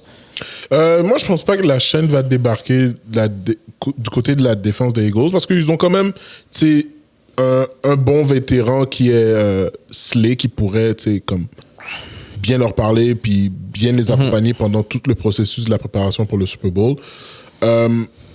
Aussi, ils ont, tu le vois souvent avant les jeux offensifs du côté de leur adversaire qu'ils communiquent beaucoup. La tertiaire des Eagles, ils communiquent très bien, puis ils communiquent bien, ils s'ajustent, ils font des bons jeux. Fait que je pense que ça peut leur donner une confiance d'aller affronter les Chiefs, on connaît tous leur squad de receveurs. Puis je pense pas que l'expérience va vraiment jouer là-dessus. Où est-ce que l'expérience pourrait vraiment jouer là-dessus? C'est dans des situations de 3e et court. De slant, puis DeJean, il retient un peu. Puis Mahomes, on sait très bien, il sait attirer l'attention des arbitres. Fait que flag. Donc c'est là que je pense que l'expérience va faire la différence. Mais après ça, je pense que je sais pas, c'est quand même une équipe qui est bien entourée offensivement et défensivement aussi. Fait que je pense pas que l'expérience va être un facteur là-dedans. Ouais, je suis pas vraiment inquiété au niveau de l'expérience non plus parce que ça a été une des meilleures unités de la ligue. C'est une équipe qui a de la profondeur à peu près toutes les positions. En défense, c'est le retour de Brandon Graham qui devrait avoir un rôle limité, là, on s'entend dans le match. Ça risque d'être le dernier match de sa carrière aussi. Mais tu sais, c'est un gars qui a vécu 2 Super Bowls, il en a gagné un, il a fait le gros jeu pour gagner le Super Bowl contre les Pats. Moi non plus, je suis pas vraiment inquiet au niveau de l'expérience. Ça va être un match difficile, t'affrontes les Chiefs, mais c'est pas non plus comme si t'as affronté une grosse machine offensive de l'autre côté. Bref, je suis pas en train de dire non plus que la défense des Eagles va leur gagner le match nécessairement. Personnellement, je pense que les Chiefs vont le gagner. Mais non, moi, c'est pas vraiment un facteur là, pour moi, le niveau d'expérience. Mais du côté des Chiefs, il faut qu'ils réussissent à passer à la tempête. Je pense que les Eagles vont arriver gonflés à bloc. Puis qu'ils réussissent peut-être à cibler ces joueurs-là pour les faire se questionner. Mais tu sais, moi... Parce qu'on s'entend que si de Jen, dans la première demi, tu réussis à faire 2 gros jeux dessus, là, ça se peut que ce soit checké. On n'a jamais vu ces jeunes joueurs-là faire. Ben, on les a vus dans la saison, mais en match éliminatoire contre les Commanders, ça s'est réglé de main. Tu comprends? Fait que de les voir, mettons, affronter un match où c'est serré, il y a 3 points d'écart, puis tout, pis ils vont-tu être capables d'avoir la mémoire de poisson, d'oublier le dernier jeu? Ça, j'ai hâte de voir. Je serais pas surpris que les Eagles sortent fort, tu sais, que c'est les Chiefs, let's go, tout ça, puis qu'à un moment donné, ça soit 10-0 Eagles. Puis que là, tranquillement, pas vite, t'attaques. Tu gruges. Puis ça peut créer de la frustration chez les joueurs. Je pense même que ça peut être 21-3 ou 21-10, tu sais, pour le first half, pour Eagles. Mais, tu sais, on l'a vu pendant les games des éliminatoires, que les Eagles ont quand même un peu de difficulté à closer leur game. Fait qu'on l'a vu avec les Rams. Man, tu peux pas avoir ce genre de problème-là avec les Chiefs. Il faut que tu closes ta game de manière solide. Il faut que tu sois consistant du début jusqu'à la fin. La game contre les Commanders a mis un peu de brouillard dans ce match-up-là pour moi. On voit peut-être les Eagles un peu trop gros. Je sais pas si tu comprends. Ouais. Comme eux sortent d'une grosse victoire, on est comme tabarnak. Le rouleau compresseur, ça a fini à 3 points contre les Rams. C'est quand même une équipe qui a eu des hauts et des bas là, cette année. Là. Puis Commanders ont quand même fait 3 revirements là, aussi. Ouais. Là. Fait que c'est 21 points que comme ils ont laissé sur le terrain. Tu comprends? Fait que on regarde la game au complet, 55-21. Yo, même si tu leur retires les 21 points de Eagles, c'est quand même une game serrée, puis c'est quand même une game qui se peut. Oh, ouais, vraiment. Prédiction? Est-ce que vous êtes de ceux qui disent qu'on a le Super Bowl qu'on voulait pas? Ou c'est juste les Crybaby qui disent ça? Moi, je pense que c'est juste les Crybaby. Si tu voulais vraiment Bills Commanders plus que Chiefs Eagles... T'aimes pas le bon football? Ben, dans le sens où tu te fous de la défense, parce que c'est 2 défenses poreuses. Dans le sens où s'il y avait une de ces 2 équipes-là, le match-up serait vraiment facile à analyser. Là, on se creuse la tête parce que c'est 2 bonnes équipes qui ont des bons morceaux partout. Fait que je tiens juste à dire ça, là, le fameux meme qui circule que c'est le Super Bowl qu'on voulait pas, puis tout. Ben, de un, moi, je veux les équipes qui sont capables de se rendre. Moi, le Super Bowl, je veux les équipes qui sont capables de se rendre. Fait que pleurer sur le fait que Lyon Bills, mettons, ça aurait été mieux, ben, je sais pas, ils ont choqué, fait que je pense pas que ça aurait été mieux nécessairement. Mais non, c'était juste pour clarifier ça. Là, je pense qu'on a un des gros match-ups du Super Bowl des dernières années. C'est 2 des équipes les mieux balancées. Ma prédiction, je l'ai dit en début d'éliminatoire, je continue. Les Chiefs ont remporté le three-peat. Je l'ai dit même début de saison, puis je vois pas comment une équipe peut en venir à bout des Chiefs. C'est trop bien calculé. Ils savent ce qu'ils font. Ouais. Moi, j'avais prédit en début d'éliminatoire Ravens-Eagles. Fait que je vais aller avec les Eagles pour gagner le championnat. Puis je pense que ce serait une belle histoire pour Saquon Barkley. Okay. Je pense que ça clôturerait très bien sa saison. Puis c'est ça. Je vais y aller avec les Chiefs, je l'ai dit tantôt. Je pense qu'ils vont aller chercher, faire ce que personne n'avait fait avant. Le Trippy, je pense que ça va être un match extrêmement serré, comme le premier. En fait, je ne serais pas surpris d'avoir un match qui ressemble beaucoup là, au premier match entre les 2 équipes il y a 2 ans. Donc, je vais avec Chiefs Kingdom pour réussir le Trippy, puis beaucoup de Taylor Swift dans l'après-match. Oui, on veut ça, Taylor Swift qui colle Travis. Exact. Sa maman qui regarde, puis les Swifties un peu creep. Regardez comme elle est fière de son fils. Donna. puis Jason qui va pleurer. Jason va pleurer durant l'hymne national. Jason, c'est fascinant parce qu'il s'en va au party, on sait juste pas lequel. Ouais. si Travis Gang va aller fêter avec Travis, puis si les Eagles Gang s'en va fêter avec les Eagles. Exact. Est-ce que vous pensez que les joueurs actuels des Eagles sont quand même qui le décrochent, là? Parce que, tu sais, il est encore fucking associé aux Eagles. Pis, tu sais, je sais pas si. Je pense pas, parce que je pense que c'est un gars qui est respectueux, puis il est apprécié. C'est un peu comme Cox, genre comme. Tu sais, quand on l'a tout vu, là, la vidéo, quand Zach Ertz est en train de. Ouais, ben, c'est deux gars qui voulaient pas arrêter, c'est le corps qui voulait arrêter. Là. Ouais, exact. Ouais. Mais, tu sais, je me demandais si, mettons, pour les jeunes joueurs, c'était un peu weird de faire comme, hey, c'est notre Super Bowl. Là, Kelsey, c'est le joueur le plus médiatique. Kelsey, on en parle quasiment autant que Barkley, mais il est plus dans l'équipe depuis un an. C'est fucked up pareil. Quand même fucké. On passe aux infos. Les boys, on a quelques nouvelles qui ont sorti au cours de la dernière semaine, desquelles on voulait discuter. D'abord, retour dans la NFL pour Chip Kelly, qui devient coordonnateur à l'attaque des Raiders. Je sais pas pour vous. Moi, j'ai vraiment pas vu venir celle-là. Je pensais pas que Chip Kelly aurait une nouvelle chance dans un rôle important dans la NFL. Là, c'est Pete Carroll qui est allé le chercher dans la NCAA pour le ramener comme coordonnateur à l'attaque. Qu'est-ce que vous pensez de cette décision-là? Personnellement, je pense que c'est une décision bizarre. Comme tu as dit, je m'en attendais pas du tout. On sait que ce gars-là, quand il est arrivé avec les Eagles, ça n'a pas trop bien été. Très mal. Surtout avec les histoires que les Sean McCoy expliquaient. Je ne sais pas si c'est un gars qui est capable de parler avec des adultes hommes. Genre dans le sens de... Ouais, quand t'es millionnaire. Dans la big league, t'as plus la même influence que quand t'es rendu NCAA. Fait que je trouve que c'est bizarre, surtout pour Pete Carroll, d'aller avec cette option-là. Puis je suis comme... C'est flou, puis j'arrive pas à... Tu sais, puis là, j'essaye de regarder le draft pour voir, OK, quel QB qui pourrait matcher avec le système des Raiders, puis celui de Chip Kelly, puis... Ben, il y en a un. Mais il est tard. Will Howard. Ben, je pense pas qu'ils vont... En tout cas, je pense pas que ce gars-là devrait se faire drafter, là. Personnellement, je pense pas qu'il... Je suis d'accord avec toi, mais comme... il devrait être dans le draft. Il y en a qui pensent ça. Moi, je pense, man, que les décisions sont trop liées aux résultats, des fois, dans le sport. Là. Moi, je pense que ça va être un 2-year maximum, Landon. Si Ohio State gagne pas, est-ce que ce gars-là se fait engager? Tu parles de Chip Kelly. S'il ne gagne pas au championnat national, exact. Je sais pas.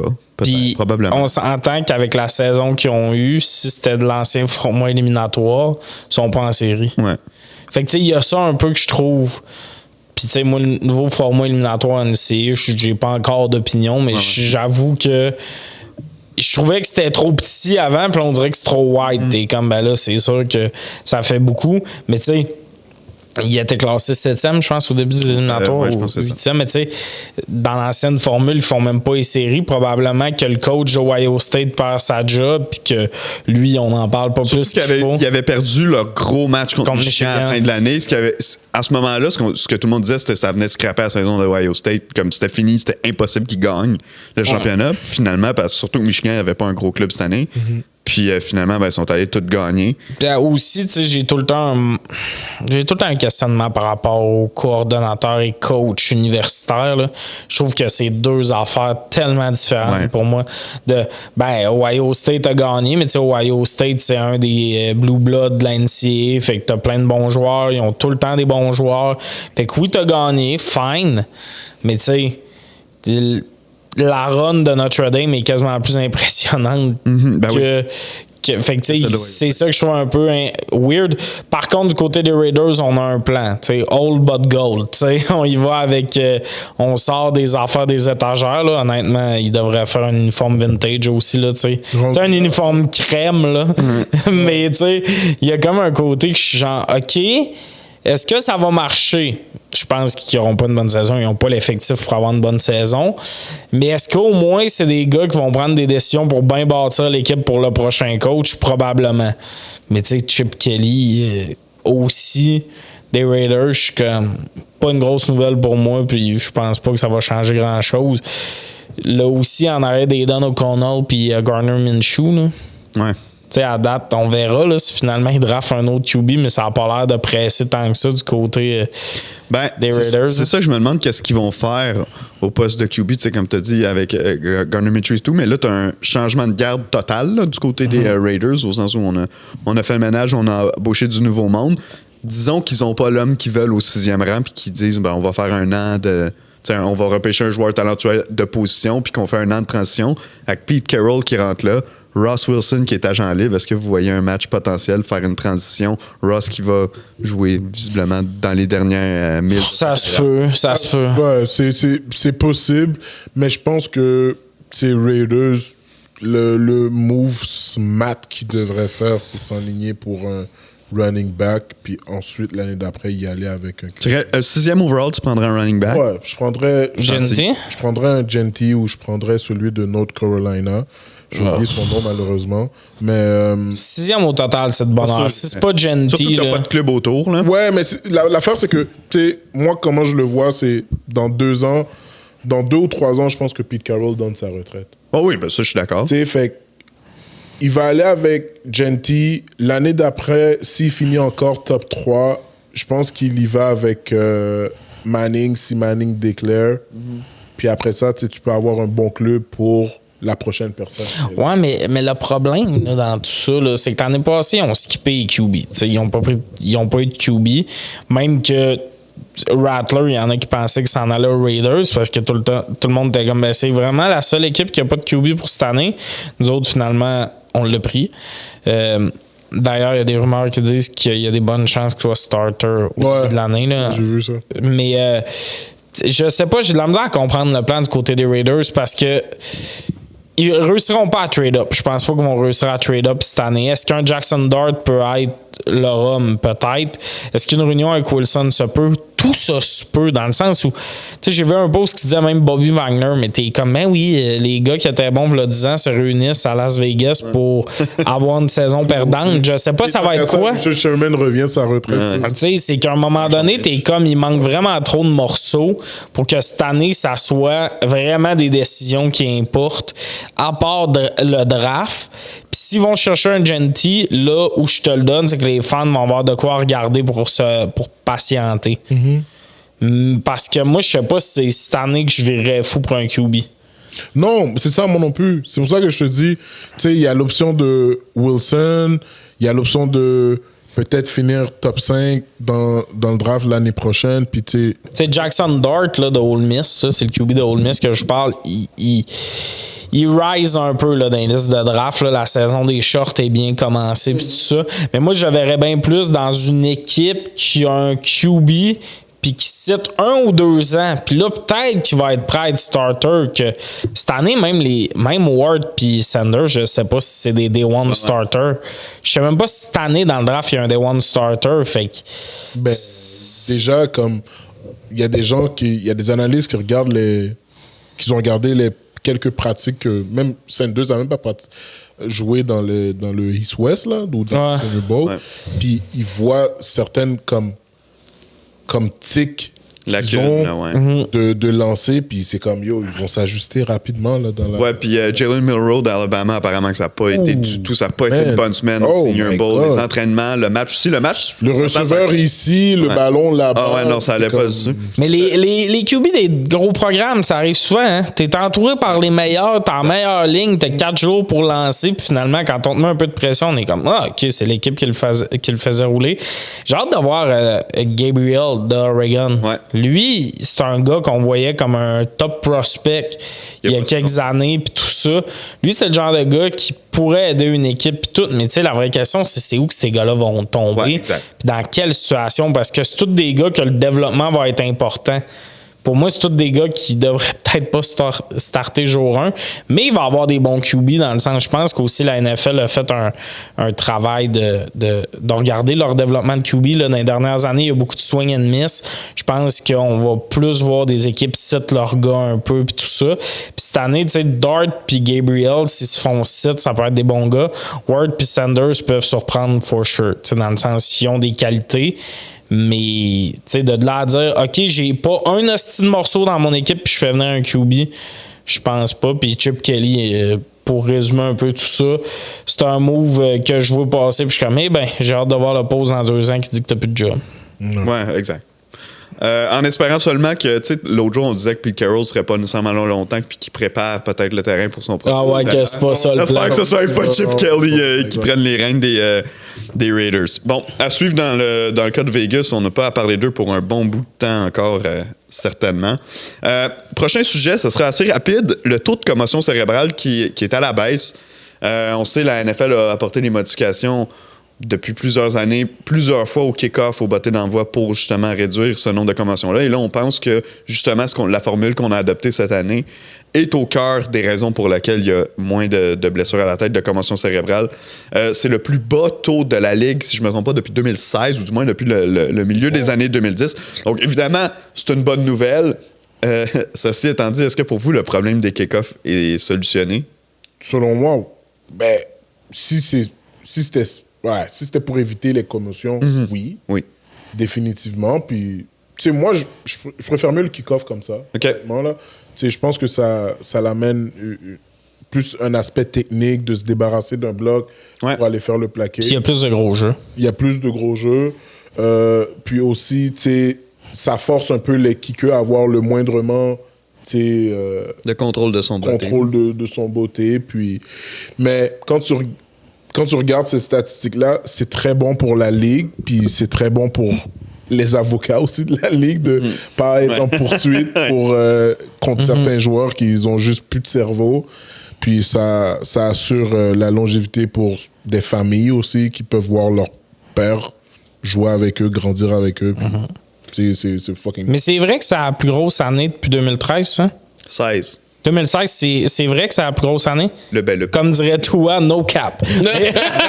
C'était juste pour vous plugger ma mauvaise joke. No cap! Avec les doigts comme no ça. Cap!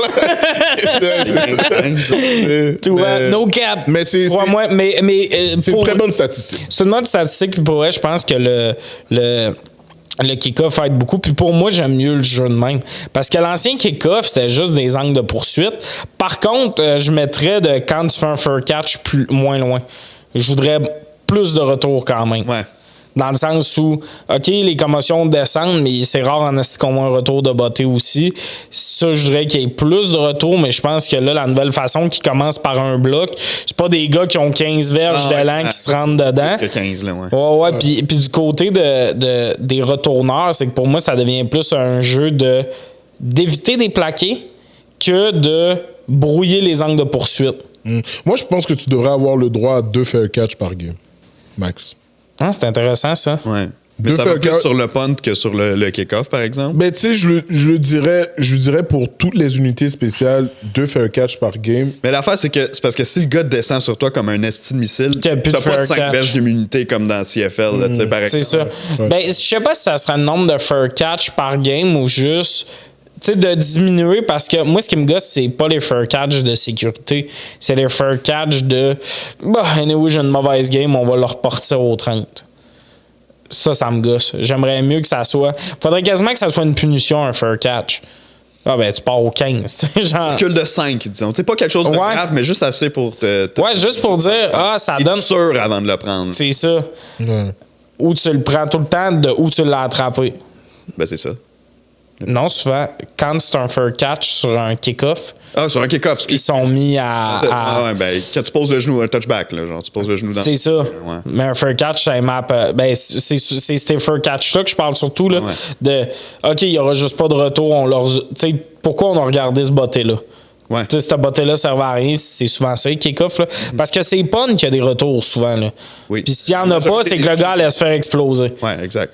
Fait que ça, c'est un jeu, mais les fair catch dans la zone de but, ça m'énerve. Puis je suis comme, il faudrait que ça soit... t'as pas voulu faire de retour, tu pars à la zone, dans la ligne de 15. T'sais. Absolument. Je suis d'accord. Stafford, voulez-vous qu'on en parle? Ouais. Matthew Stafford a ouvert la bouche, mentionné que c'était dans ses intentions de continuer à jouer parce qu'on se posait la question là, au cours des dernières semaines de la saison.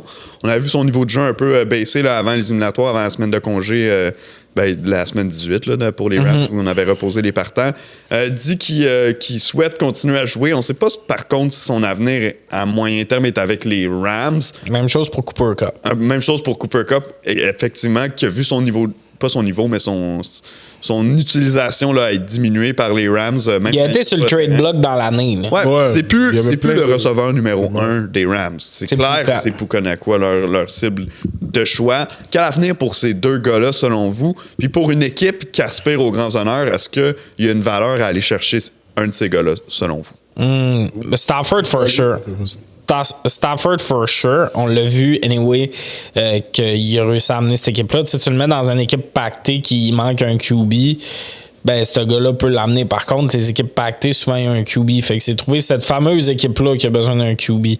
Mais tu sais, no offense, c'est Dolphins, mais tu sais, moi, les Rams m'appellent puis me disent 1 pour 1, toi pour Stafford, je pense que je le fais, là. C'est ça, tu sais. Parce que, tu sais, d'amener un QB de même les Jets, aller chercher Stafford, ça serait un bon move, là. Tu sais, fait qu'il y a des équipes. Mais pour moi, du côté des Rams, ça va sonner weird, mais je garderais même Cooper Kupp dans le sens où... Puis là, tout se base sur le fait qu'ils sont extrêmement bons pour drafter. Je trouve que ce qu'ils font depuis quelques années, c'est incroyable. Ouais, ben oui. Ils réussissent à rester en série. Man, ils ont perdu Aaron Donald. Ils ont fait les séries encore. Ils trouvent une manière de remplacer les gars année après année. Puis pour moi, je continuerais de faire ça en mode garde Stafford, amène un jeune QB, un Jackson Dart pourrait être très intéressant dans ce cas-là. Il y a même beaucoup de monde qui l'envoie là. Jackson Dart. Assis-le 1 an. En arrêt de Stafford, t'as le meilleur prof que tu peux pas avoir. Puis pour moi, ça serait juste ça. C'est une des équipes que ça me dérange pas quand ils perdent un gars à retraite parce que ça fait du sens puis c'est du développement puis tout ça. Par contre, tout ça tient au fait qu'ils ont tout le temps des astis de draft class puis ça, je peux pas t'expliquer comment ils font pour faire ça. Fait que tu sais, du moment que t'as un DG qui réussit quasiment ses 7 picks à chaque année, ben c'est pas grave de perdre un gars parce qu'il prend sa retraite. Est-ce que tu as vraiment besoin de milquer le choix? Pour moi, Stafford, je ne voudrais pas milquer le choix. Je le veux comme starter des Rams l'année prochaine pour être le prof du jeune QB que je vais drafter chez les Rams. Parce qu'en plus, cette année, c'est intéressant. Il n'y a pas de choix sûr, mais on sait qu'en deuxième ronde, il va rester des QB. Tu sais, il y a des années où c'est pas de même, là. Fait que ça peut être intéressant, mettons, pour les Rams, de dire, en deuxième ronde, on va se ramasser un QB puis on espère pour le mieux. Dans le cas de Cooper Kupp, lui a dit en fin de saison être frustré par son utilisation, qu'il pensait qu'il pouvait encore en donner plus à une équipe. J'ai l'impression que lui veut aller quelque part puis prouver qu'il peut encore être un numéro 1. Je sais pas qu'est-ce que les Rams peuvent obtenir pour lui, étant donné sa baisse de production, son contrat, son salaire, le salaire qui vient avec le contrat, puis le fait qu'il ralentit sur le terrain, son âge et tout. Est-ce que pour vous, les Rams peuvent aller chercher quelque chose d'intéressant? Puis un Cooper Kupp désintéressé à être avec ton équipe, aimes-tu mieux l'envoyer ailleurs, quitte à ce que sur le roster, ce soit moins... Il va avoir un choix de 5 ou 4e ronde. Oh, ben bon, tu vois, moi j'allais dire 3 ou 4. Mais tu sais, je trouve que dans une équipe qui cherche de la profondeur ou qui cherche à avoir un deuxième receveur solide, peut-être que oui, il peut tailler sa place là-dessus. Je pense que l'organisation des Rams en ce moment, ils sont en train de regarder comme, OK, notre défensive est jeune, notre offensive moyen. Fait que je pense qu'on peut commencer à regarder pour l'avenir. Stafford, je le garde, comme un peu Tommy dit, ben, non. Dans le fond, Stafford, je le garde et j'assois un jeune derrière lui pour comme, voir qu'est-ce qui se passe. Puis avec Sean McVay aussi, t'as 2 bons professeurs, dans le fond, qui sont très nice, qui sont très patients aussi.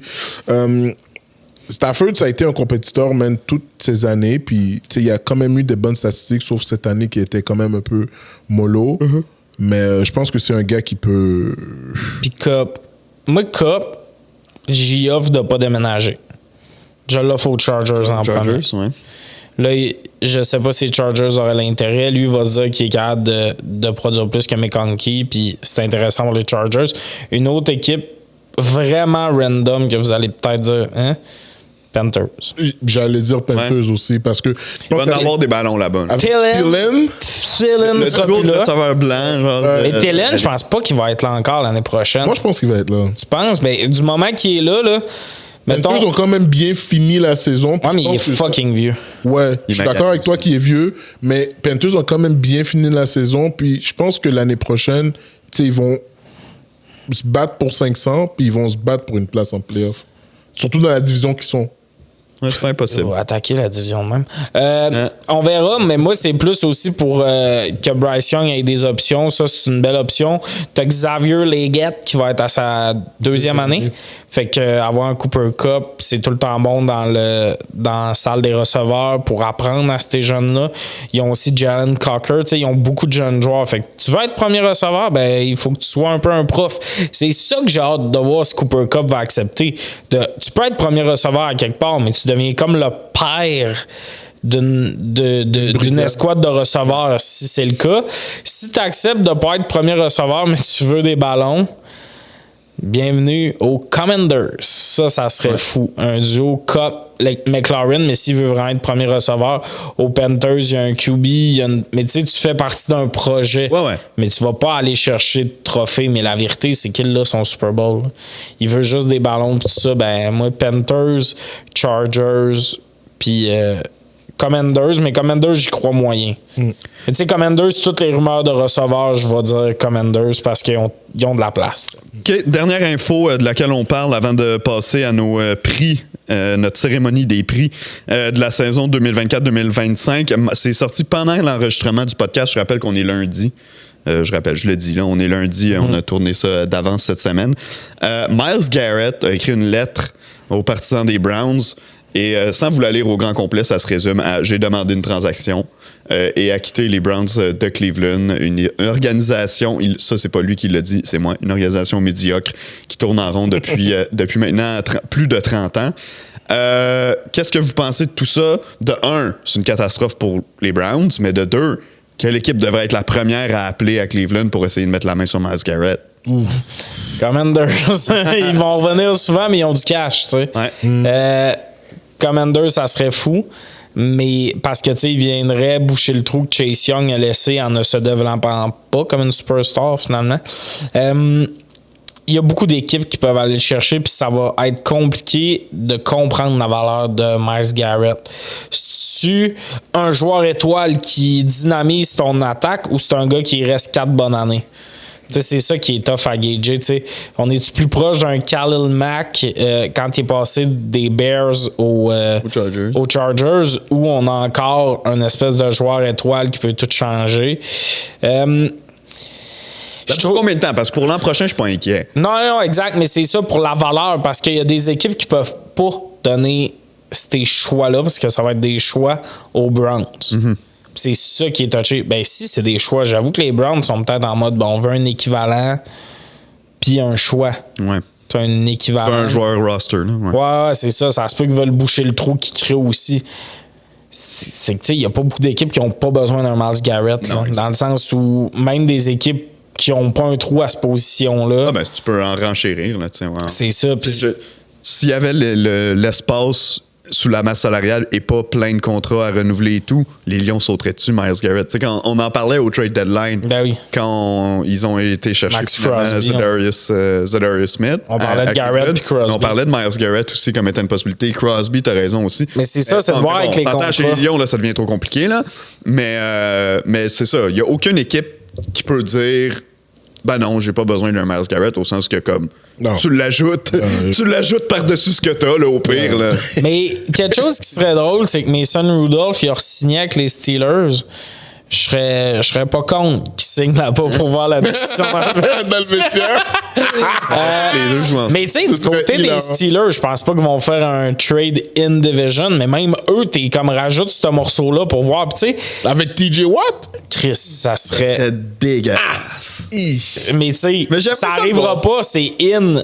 Tu sais, c'est dans même... Ils n'ont pas d'argent sur des QB, hein, cette époque-là. Fait qu'ils ont les moyens. C'est dans la division. Fait que je pense pas que ça va arriver parce que c'est pas un agent libre, c'est un trade. Mais tu sais, mon point, mettons, en plus, c'est que même une équipe qui a déjà un bon rusher à droite, mettons, ben ça arrive souvent à un gars qui rush à droite, qui descend dans le box finalement.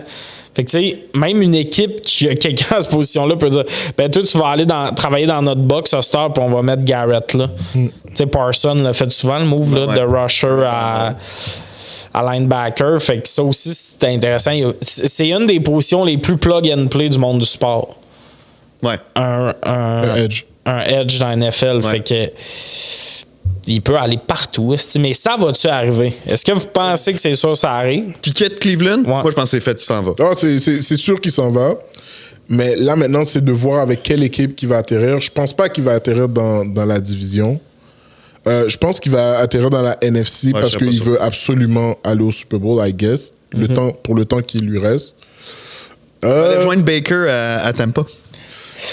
Je la vois pas le fit tant que ça. Ça serait bon en Chris, par exemple, que Baker puis Myles Garrett gagnent un Super Bowl ensemble avec les Buccaneers et le monde à Cleveland se chierait. Ouais, c'est sûr, mais je pense pas que... Avec toute la reconstruction côté... que Tampa Bay doit faire pour leur tertiaire défensif, je pense pas qu'ils vont donner des... Ça se peut-tu Vikings? Mais je sais pas s'il va aller dans cette division-là parce qu'elle est tellement serrée. Ouais. T'as les Packers, hey man, les Commanders, d'après moi, les Commanders sont front-runners. Mais les Commanders, ils ont donné beaucoup de choix pour Marshall Lattimore. Ils en ont pas énormément cette année. Donc ça, c'est une autre affaire. Sauf qu'en même temps, Chris, tu mets la main sur Myles Garrett, tu mets la main sur Myles Garrett. Là, Ouais, ben yo, ouf, man. Il y a énormément de candidats. Là, je peux pas me prononcer, man. C'est sûr que tu l'aimerais avec les Saints. C'est sûr que... Mais c'est impossible avec les Saints, ça. Moi, je l'aimerais avec les Colts. Avec les Colts. Non, les Colts, ça se peut. Ouais. Les Colts, ça se peut dans le sens où les Saints, ça se peut pas à cause de la situation du plafond salarial. Je pense pas qu'il va viser la AFC parce que la AFC, c'est dur de prévoir qui va se faufiler. Mais je pense pas qu'il va vouloir... Je pense pas qu'il va vouloir aller dans une équipe comme les Colts parce que ils aspirent pas. Non, il va viser un QB. Ben, Chris, Tampa, ça serait hilarant, mais ils vont pas faire ça. Non. Ils vont pas faire ça. C'est... Je sais pas, man. Eagles, ça serait fucked up. Messieurs, enchaînons avec... Eagles, ce serait impossible. Enchaînons avec nos... mais ça rentre, c'est le cap space, je pense. Ouais, ça serait débile. Surtout que t'as un Brandon Graham qui part. En tout cas, peu importe. On passe à la remise des prix de la saison. Messieurs, on a d'abord les vrais prix. Donc, on va nommer les différents trophées. Ouais. On choisit rapidement, on donne notre opinion sur le joueur qu'on choisit. On essaie d'enchaîner ça. Et ensuite, on va avoir nos prix. C'est nos choix. on ne prédit pas les trophées, non, c'est nos choix personnels. Exact, t'as raison. Merci de le mentionner. À tout seigneur, tout honneur, le joueur par excellence de la saison 2024-2025. Je commence avec Jean-Michel Elie. Man, les amis, Lamar. That's it. Josh. Je vais avec Josh Allen aussi. Je sais que statistiquement, ce que Lamar Jackson a fait, les stats sont légèrement au-dessus de Josh Allen, mais pour moi, au high test, à regarder tous les matchs, puis on s'entend, là, Lamar Jackson, il a une saison débile mentale aussi. Là, il est digne d'une saison MVP, sa saison. Mais dans le cas de Josh Allen, pour moi, la différence qu'il faisait, l'entourage qu'il avait dans son équipe qui était définitivement moins gros que celui de Lamar Jackson, qui avait les Derrick Henry, le groupe de receveurs qu'il y a également. Donc, pour ces raisons-là, l'impact qu'il y a eu dans les matchs des Bills, puis jusqu'où il a été capable de mener les Bills en saison régulière. Les Bills, c'était pas un roster de série, dans le sens « Ah, mais il y a Shakir, il y a Coleman. » Ouais, en défense, mettons. Là. Ben, c'est ça. Les Ravens auraient pu marquer 7 points de moins par match quasiment. T'sais, on s'entend, il y aurait eu des défaites là-dedans. Les Bills, c'était du coup pour coup toute l'année. La défense, quand ils tombaient dans des gros matchs... Ils ont gagné plus de matchs aussi, au final. Exact. De un, il y a moins eu de... Parce que pour moi, ça me gosse que ça soit tout le temps lié aux stats. Parce que c'est vrai que si tu écoutes les matchs, je pense que Josh Allen le mérite. Il n'était pas entouré, il y a une saison de feu, il a amené son équipe en série. Puis pour moi, hot take, je trouve que le titre de MVP, il devrait être donné après les séries et les éliminatoires devraient un peu compter. Oh, d'abord, si les éliminatoires devraient compter, ça serait Saquon. Ce serait Saquon. Sans aucun doute. Sans aucun doute. Probablement. Mais c'est rien que je trouve ça drôle que MVP... ça arrête comme à la fin de la saison, puis je comprends que c'est ça dans tous les sports, mais tu sais, pour moi, en série, on a vraiment vu la différence entre Josh et Lamar dans un game un contre l'autre. La game était serrée, mais la game était serrée avec Lamar qui lançait contre une box inexistante des Bills, avec un genre corner qui fait la job du côté des Bills versus Josh, il fallait qu'il fasse ça contre Humphrey, Wiggins, contre la box avec Roquan Smith dans le milieu, puis tout, les Bills, c'était pas heureux, là. C'était pas heureux, j'en conviens. On enchaîne tout de suite au prochain prix, le joueur offensif de l'année. Saquon? Ben, ça va être Saquon Barkley, selon moi. Je pense que jusqu'à un certain point dans l'année, Derrick Henry s'invitait dans la conversation, mais au photo finish, pour moi, là, vraiment, à la fin, c'était assez clair que c'était Saquon Barkley qui va saison de 2000 verges au sol. C'est tough de sortir d'une saison de 2000 verges puis pas te donner de trophée au gars. Puis il a pas participé au dernier match. Puis en plus, il y a ces stats-là en ayant aussi en fin de match des fois pas porté le ballon parce que il est menacé puis tout. C'est il y aurait une grosse saison. Il aurait pu le record, ça c'est clair. On enchaîne avec le joueur défensif de l'année pour la saison 2024. C'est tough, ça. Moi, je l'ai, mon choix, je peux-tu le donner? Vas-y. Ça va être Pat Surtain des Broncos. C'est rare qu'un demi de coin ou qu'un maraudeur, en fait, je sais jamais des safety, là. C'est rare qu'un defensive back gagne ce trophée-là, mais cette année, il a vraiment été fantastique. Il a tenu le fort pour un début de saison qui était lent en attaque pour les Broncos. Lui, il a été là dès le début. Il est connu comme étant le meilleur corner de la ligue présentement. Je pense que c'est pas pour rien. Je pense qu'il a été le meilleur cette année. Moi, j'hésitais entre Surtain puis Bonito. Je trouve que Bonito, il passe en dessous du radar pour beaucoup de monde, mais quand tu checkes ses stats générales et l'impact dans le game, il a connu une hostie de saison aussi.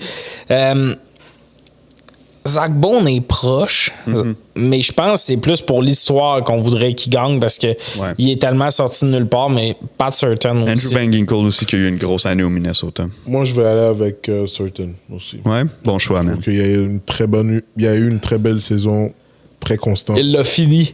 C'est ça aussi. Ouais. Puis je pense que on salue TJ Watt. Toutes les games, il y a eu un impact sur l'offensive de l'autre côté, donc j'y vais avec ça. Complètement. Je trouve ça fascinant. n'aurait pas fait les playoffs sans lui. Là. Je trouve ça fascinant que ça soit aussi souvent des edges et aussi peu souvent d'autres positions. Puis, tu sais, cette année, je trouve qu'on parle de des joueurs que quand j'écoute les games, ils ont plus un impact général que juste un edge qui met des pressions des fois. Là, il y a tant de sacs dans l'année. Je comprends, c'est beaucoup de sacs, mais tu sais, comme Zach Bond, pour les Eagles, il a fermé. La boxe était hermétique avec lui au milieu. Il jouait dans une grosse défense. Certain, tu sais, c'est ça en fait. L'affaire, c'est que avec un middle linebacker, c'est plus facile de dire qu'il y a toute la game saison à cause que si tu as une bonne D-line en avant toi, ça facilite aussi. Exact. C'est tout? Ouais. Okay, on peut y aller avec les recrues offensives, recrues défensives de l'année. On va commencer avec recrues à l'attaque. Je pense que ce sera pas long. Son nom est déjà écrit sur le trophée. À moins que tu veuilles y aller avec Bo Nix. À moins que tu veuilles y aller avec Bo Nix. Je pense qu'on est tous d'accord pour dire Jaden Daniels. Non, ça va être Jaden Daniels. Ouais, c'est Jaden Daniels. Fuck Bo Nix. Mais Bo Nix a quand même eu une bonne. Non, quand même, grosse prédiction de ta part. Recrue défensive de l'année cette fois. Vas-y. Je suis juste heureux parce que à notre premier épisode, on a fait des prédictions. Un de nos premiers épisodes, puis on avait fait recrue défensive. Ouais. Et j'avais nommé Jared Verse. Puis je pensais que c'était lui, mais non, t'as raison, c'était toi. Ça va être lui. Vous aviez pris le gars des coachs. Ouais. Il était comme un peu premier. Tout le monde était comme. Moi, j'ai juste fait la liste des recrues. J'ai scrollé, puis j'ai fait Aaron Donald est parti. Jared Verse, Fisk, ça va faire du sens. Ils ont joué ensemble à Florida. Verse a plus d'upside dans son jeu, mais il fallait qu'il remplace Donald par quelque chose. Puis quand tu as un coach comme McVay qui supervise, tu te doutes qu'il n'a pas drafté deux gars aussitôt pour qu'il soit là pour rien. Verse, grosse saison, je pense que ça va être un excellent joueur dans les prochaines années. Son développement est incroyable. Il va être solide. Tu sais, quand tu checks ce qu'ils ont fait avec Byron Young année 2, j'ai déjà hâte à l'année prochaine voir Jared Verse, mais je pense que on parle pas assez souvent du génie défensif de McVay. Je sais que c'est ses coordinateurs beaucoup, mais ses défenses sont souvent très solides avec des morceaux qu'on s'attendait pas. 5e ronde, tout ça, là, Verse, c'était plutôt que ça, mais toi? Je vais avec Jared Verse. Ouais, Verse. On est tous d'accord là-dessus. Comeback of the year. Sam Darnold. Moi, je pense que c'est difficile. C'était mon show au début de l'année, mais je pense que c'est tough d'y aller contre Sam Darnold. C'est très tough d'y aller contre Sam Darnold, pour vrai. Man, tu regardes tout ce qu'il a fait avec Minnesota au moment qu'il a dû le faire aussi. Ouais, en plus. C'est Si c'est Damar Hamlin, ce prix-là, on peut le canceller. Dans le sens, c'est là 2 ans que c'est arrivé son Ouais, histoire. ça fait 2 ans qu'il est nominé puis qu'il perd. Fait que si tu le mets cette année puis que tu le fais gagner... Ça serait vraiment random. Non, l'année passée, mais bien joué. Mais il est rendu starter pour les Bills, mais c'est un problème qu'il soit starter. c'est ça. T'sais. Ouais, c'est ça. Puis c'est rien contre le gars, son histoire est incroyable pis tout, mais tu sais, c'est pas ça comme Back Player of the Year. Là, ça fait 2 ans. Ça n'a pas rapport qu'il soit là. Dans les autres nominés qui reviennent souvent, Joe Burrow est là. Ouais. À cause de sa blessure, mais là, tu sais, quand un gars se blesse aux 2 ans, là, il peut pas gagner comeback. Pour moi, c'est pas ça un comeback. Ouais. Un comeback, c'est Sam Darnold. La raison pour qu'on a amené ce trophée-là. Il était rendu numéro 3 dans des équipes. Est-ce que Zach Bond est nommé? Je pense pas. Ce qui est absurde parce que ça, c'est un comeback player of the year. 4 ans aux Saints, qu'il sert un peu à rien puis tout, puis il devient. Au basket, il y a le Most Improved Player. Tu vois, ça, c'est le genre de trophée qu'il aurait pu gagner parce qu'il était pas absent. T'sais. Non, c'est je ça. sais que le trophée dit pas qu'il faut que tu sois Mais absent. Darnold non plus. Tu sais, pour moi, c'est pas genre, il y a une blessure puis il est revenu. Pour moi, ce prix-là, c'est, man, T'es parti de rien puis t'es devenu quelque chose. peu de gens auraient misé sur lui, puis là, il a starté dans une équipe qui a eu une des meilleures fiches de l'année. Pour moi, si c'est pas Sam Darnold, je serais bien déçu.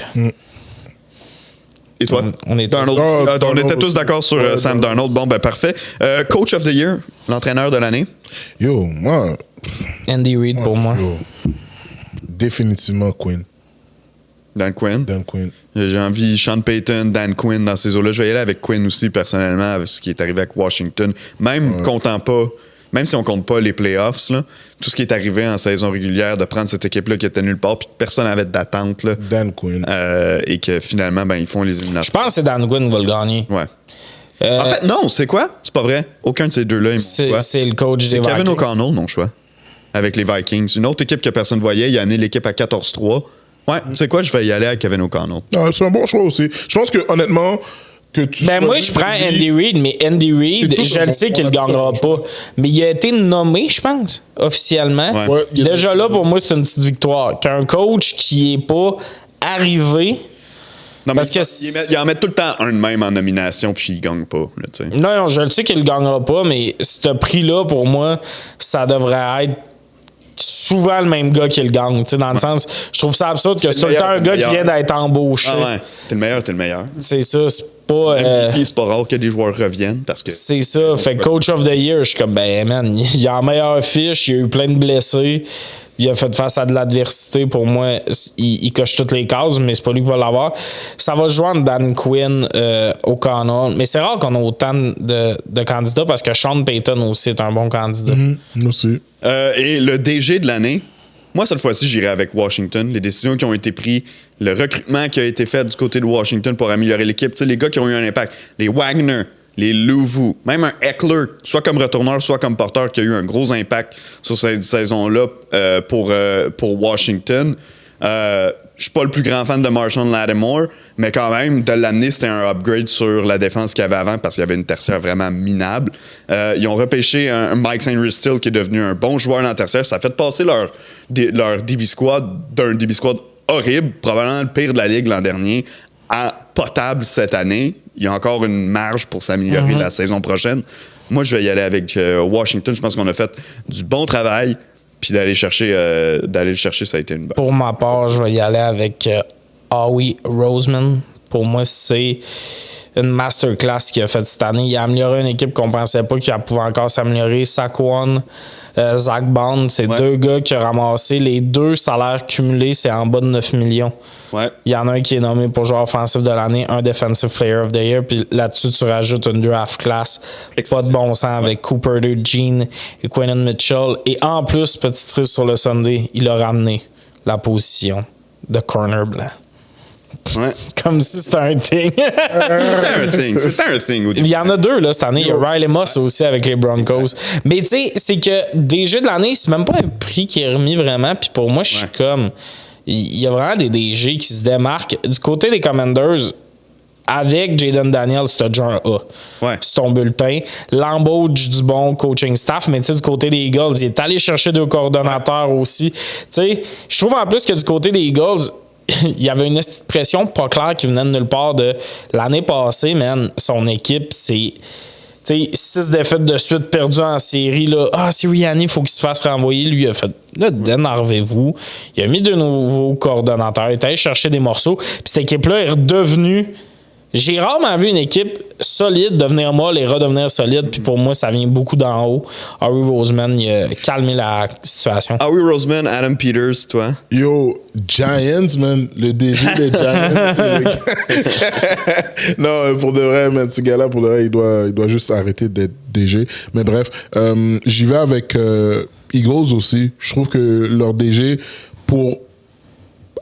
où est-ce que l'équipe était positionnée d'avoir eu une belle draft class comme ça, puis d'avoir ajouté Saquon, puis Bone aussi, c'est quelque chose d'exceptionnel, je pense, qu'il a fait pendant toute le off-season. Il a bien travaillé.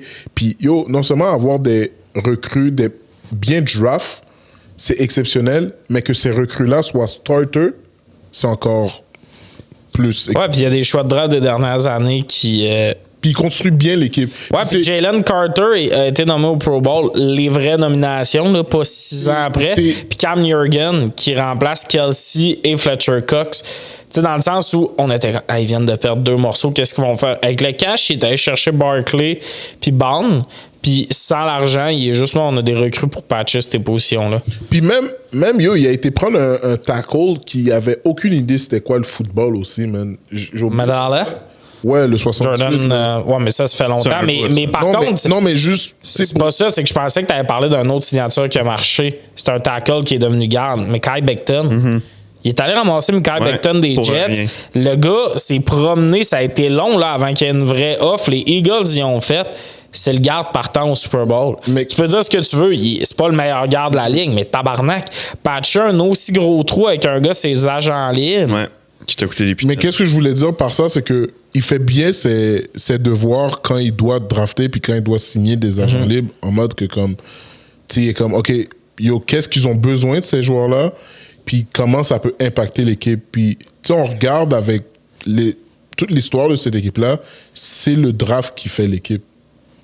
Ah, ils sont partis pour des années de succès. Je trouve que ça va être une équipe qui va toujours être dans le top 5 de la ligue ou peut-être top 6 ou whatever, mais je vois pas les Eagles manquer les playoffs pour environ. Non, pas pour genre 5 ans. Non, je suis d'accord avec ça. On enchaîne, messieurs, avec les prix Citron cette fois. Donc, nos Funny Prize de fin d'année dans la NFL. Notre premier prix distribué, la distraction de l'année. Présenté par Pretty Ugly. Ouais, présenté par Pretty Ugly. Pas présenté, mais bientôt, nos nommés sont A.J. Brown des Eagles, Rashee Rice des Chiefs, qui n'a pas joué finalement, Aaron Rodgers avec les Jets et Deshaun Watson avec les Browns. Vos choix, mes amis? Moi, j'y vais avec Aaron Rodgers. Puis je trouve que si ce gars-là, là, pour de vrai, là, si j'aurais pu le mettre dehors depuis la 5e semaine, je l'aurais fait. Man. Il se plaignait, était pas en accord avec le coach. Dans les médias, parlait ouvertement que comme il s'entendait pas avec les coachs. Il y a eu l'échange avec Devontae Adams, Pat McAfee Show, au lieu de focusser sur la game, il fait un petit signe à Devontae Adams pour venir devant la caméra. Comme ce gars-là se pense dans une télésérie, puis je l'aurais mis. Ouais, il a l'air bien narcissique, cet homme-là. Là. Il a tous les traits, disons.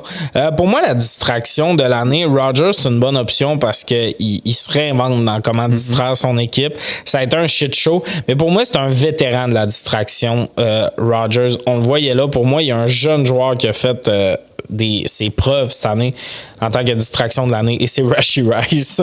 Un accident de voiture, que tu quittes la scène à pied, puis là, quand on se dit « tabarnache, ça n'a pas de bon sens », tu te blesses pour la saison, on se dit « OK, on va avoir la paix ». Ta mère vole un colis chez sa voisine avec un jersey écrit « Mama Rice ». Pour moi, ce prix-là, je le donne à la famille Rice en général. Je trouve qu'il succède bien à l'agent de Tommy DeVito en tant que distraction de l'année. Ouais, moi, j'y vais aussi avec Aaron Rodgers. Ce gars-là a réussi à faire parler d'une équipe de merde pendant 2 ans, comme si c'était des contenders au Super Bowl. Il a été un problème du début à la fin. Il a rien offert de bon aux Jets au final sur le terrain. Donc, pour moi, la palme vraiment là, va revenir à Aaron Rodgers. On sous-estime peut-être là, la quantité de temps qu'on a passé à parler de lui au podcast cette année, alors que son équipe, au final, valait. Ben, son documentaire sur Netflix, Ouais. Enigma.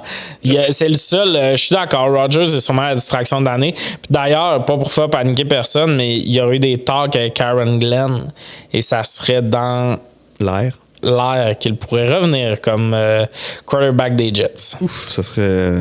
Je pense qu'Aaron Glenn l'a dit, just for this year, shut the fuck up. Puis, comme si ça allait marcher. Ouais, exact. Non, c'est ça. On enchaîne avec le prochain prix. En fait, ce sera très court. On va le laisser commenter par contre là-dessus. L'agent de l'année. Et pour, comme à chaque année où il signe un contrat, c'est l'agent Kirk Cousins qui gagne ce prix-là. Contrat de 4 ans, gros dollar garanti. Et Benché. déjà, on le voit que c'est fini pour lui avec Il est déjà benché. On sait même pas s'il va être tradé. Tout ça n'est pas clair. L'agent de l'année, man, c'est un agent qui a réussi à milquer un client correct, c'est pas un mauvais joueur, à des centaines de millions garantis. Moi, si j'étais un joueur, je signe avec cet agent-là, for sure. Il a même fait des pubs de Pinties, en plus d'aller chercher de l'argent on the field. Comment on dit ça en français, Matthew? De la même façon. Fait que c'est ça. L'agent de l'année est remis à l'agent de Kirk Cousins. Agent du bon vieux Kirko. Le pire DG de l'année, les candidats sont Joe Shane avec les Giants de New York, Tu vas arrêter là. Jerry Jones avec les Cowboys de Dallas, et on enchaîne avec les Jets et les Saints qui sont aussi là-dedans, mais j'ai l'impression que ça va plus jouer dans la NFC East. Les Jets, la rumeur veut que c'est le petit-fils du proprio qui gère l'équipe, fait que ça te montre à quel point ça va Les pas Giants, bien. ça? Les Jets, la rumeur veut ça. Les Saints, c'est juste, man, avec Dennis Allen puis le cap space que même personne comprend comment ils ont mis autant d'affaires sur la carte de crédit. Mais pour vrai, les deux en compétition, c'est Jerry Jones qui a rien on fait. parle de distraction de l'année, là, mais qui est allé à la radio chialer, dire à un gars qu'il allait le renvoyer s'il posait pas d'autres questions. Il a dit au monde, je me suis acheté une équipe parce que je voulais la gérer. Dans l'année, signe Zeke pour être son nouveau porteur de ballon. Ça n'a rien donné. Il n'a rien fait aux agents libres. Il était à la pêche, pas de réseau. C'est vraiment une année désastreuse et il conclut ça en embauchant un random dude pour être son nouveau head coach. Après avoir dit non aux Bears pour parler à McCarthy, tout ça était compliqué. Ça a été long à envoyer le coach.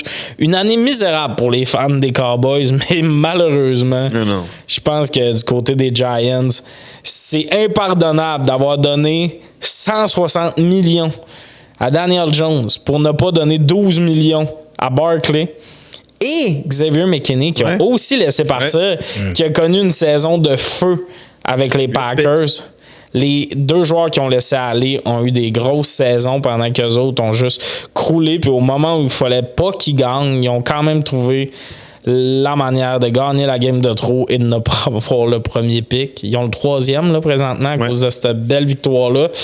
Et en plus, pour comme souligner la pire saison, Joe Shane garde son poste. Brian Dabble va être là aussi. Ouais. Ça, je peux. Puis je pense que les extraits du fils du DG qui explique à son père ce qu'il ferait, puis il avait un meilleur plan de match que son père, ça aussi, c'est quand même assez fascinant. Ben, c'est que le Hard Knocks des Giants aurait pas pu être plus mal viré pour eux, tu sais, au sens que comme toutes ces scènes-là, j'aurais voulu, si j'avais pu les regarder, tu sais, je suis Joe Shane, puis je fais comme, hey, je peux moi-même faire un filtre d'épisodes. Tout ce qui a passé en ondes, je l'aurais coupé. Au sens qu'il a l'air cave à littéralement toutes les scènes de lui qui sont sorties. Puis au fur et à mesure de la saison, à chaque fois que quelque chose qu'il avait dit se revirait contre lui, les clips sortaient et il y en a eu. Donc non, moi, je peux pas je comprends pas comment cette équipe-là, là, t'as mis fin au contrat de Daniel Jones, tu peux passer à autre chose. Pourquoi tu gardes encore un an ton Dabble puis Shane en sachant pertinemment que dans un an ou d'ici un an, tu vas écrisser là. Tu vas écrisser dehors. puis tu vas leur avoir donné un draft, tu vas les avoir laissé scraper un draft de plus puis une période d'agent libre de plus. Je serais pas surpris que les Giants fassent des moves de panique parce que là, ils vont drafter en conséquence de panique. Les Giants, je te dis pas que c'est sûr qu'ils repêchent un QB, mais c'est sûr qu'ils font un move pour un QB, soit de surpayer un agent libre ou de repêcher trop un gars, parce que ces deux gars-là, ils se disent, ben si j'ai personne l'an prochain, je vais pas être bon, puis je vais perdre ma job anyway. Fait un peu comme les Bears, à l'époque où ils avaient repêché Justin Fields, même si personnellement, je l'aurais repêché aussi à être eux, mais tu laisses des gens qui sont dans des emplois super pas sécuritaires prendre des décisions importantes pour ton avenir avec des choix importants. Moi, je trouve que les Giants avaient pas d'affaire à conserver ces deux gars-là. Pour moi, ils auraient été partis les deux avant même la fin de la saison régulière. Puis le Hard Knock a prouvé aussi que l'assistant de l'année, c'est l'assistant des Giants. Hein. Il a tout dit l'inverse du GM. Tous les calls qu'il faisait, c'était les bons calls. C'était les bons calls. Même le VP était comme, si on perd, je vais mal dormir. Si on, puis lui, si on laisse c'est sûr aller aux Eagles. Puis, by far, il répète encore, by far, that guy is the most popular guy. Mais quand le VP challenge, il back son GM pareil. Ça, là, point d'honneur de pas faire. Mais moi, j'avais dit que il a laissé Arnock faire sa job. Mais je pense qu'on ne reverra plus jamais Arnock dans un bureau de GM. Ça va avoir scrappé ça. Ou Netflix va payer fucking cher pour que le prochain documentaire, ça soit ses GM. Ouais. Hey, General Manager, j'écouterais ça en tabarnak. Ouais, ça, c'est sûr, j'écouterais, mais moi aussi, j'y vais avec le gars de Les Giants. Mais Jerry Jones, Chris, t'étais proche. Fais-nous pas une autre saison de même parce que. mais ça s'en vient. C'est ça. Ce qui est fou, c'est que les Cowboys finissent deuxième, mais ils pourraient être deuxième depuis 3 ans quasiment. Ouais.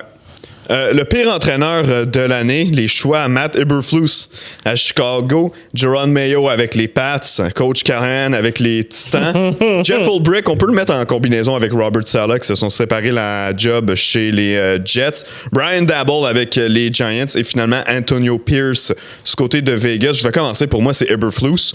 Raison simple, c'est lui qui avait la meilleure équipe ou le meilleur roster sur ce groupe-là. Je suis pas en train de dire qu'il y avait un gros roster, mais quand même, il y avait des situations juste inacceptables. Au moment où il y a eu le fameux Hail Mary, son équipe était 4-2 et est tombée à 4-3. Puis après, ils ont perdu pendant quoi? 14 matchs, pas 14 matchs de suite, mais bref, ils sont partis sur une séquence de 10 ou 11 défaites.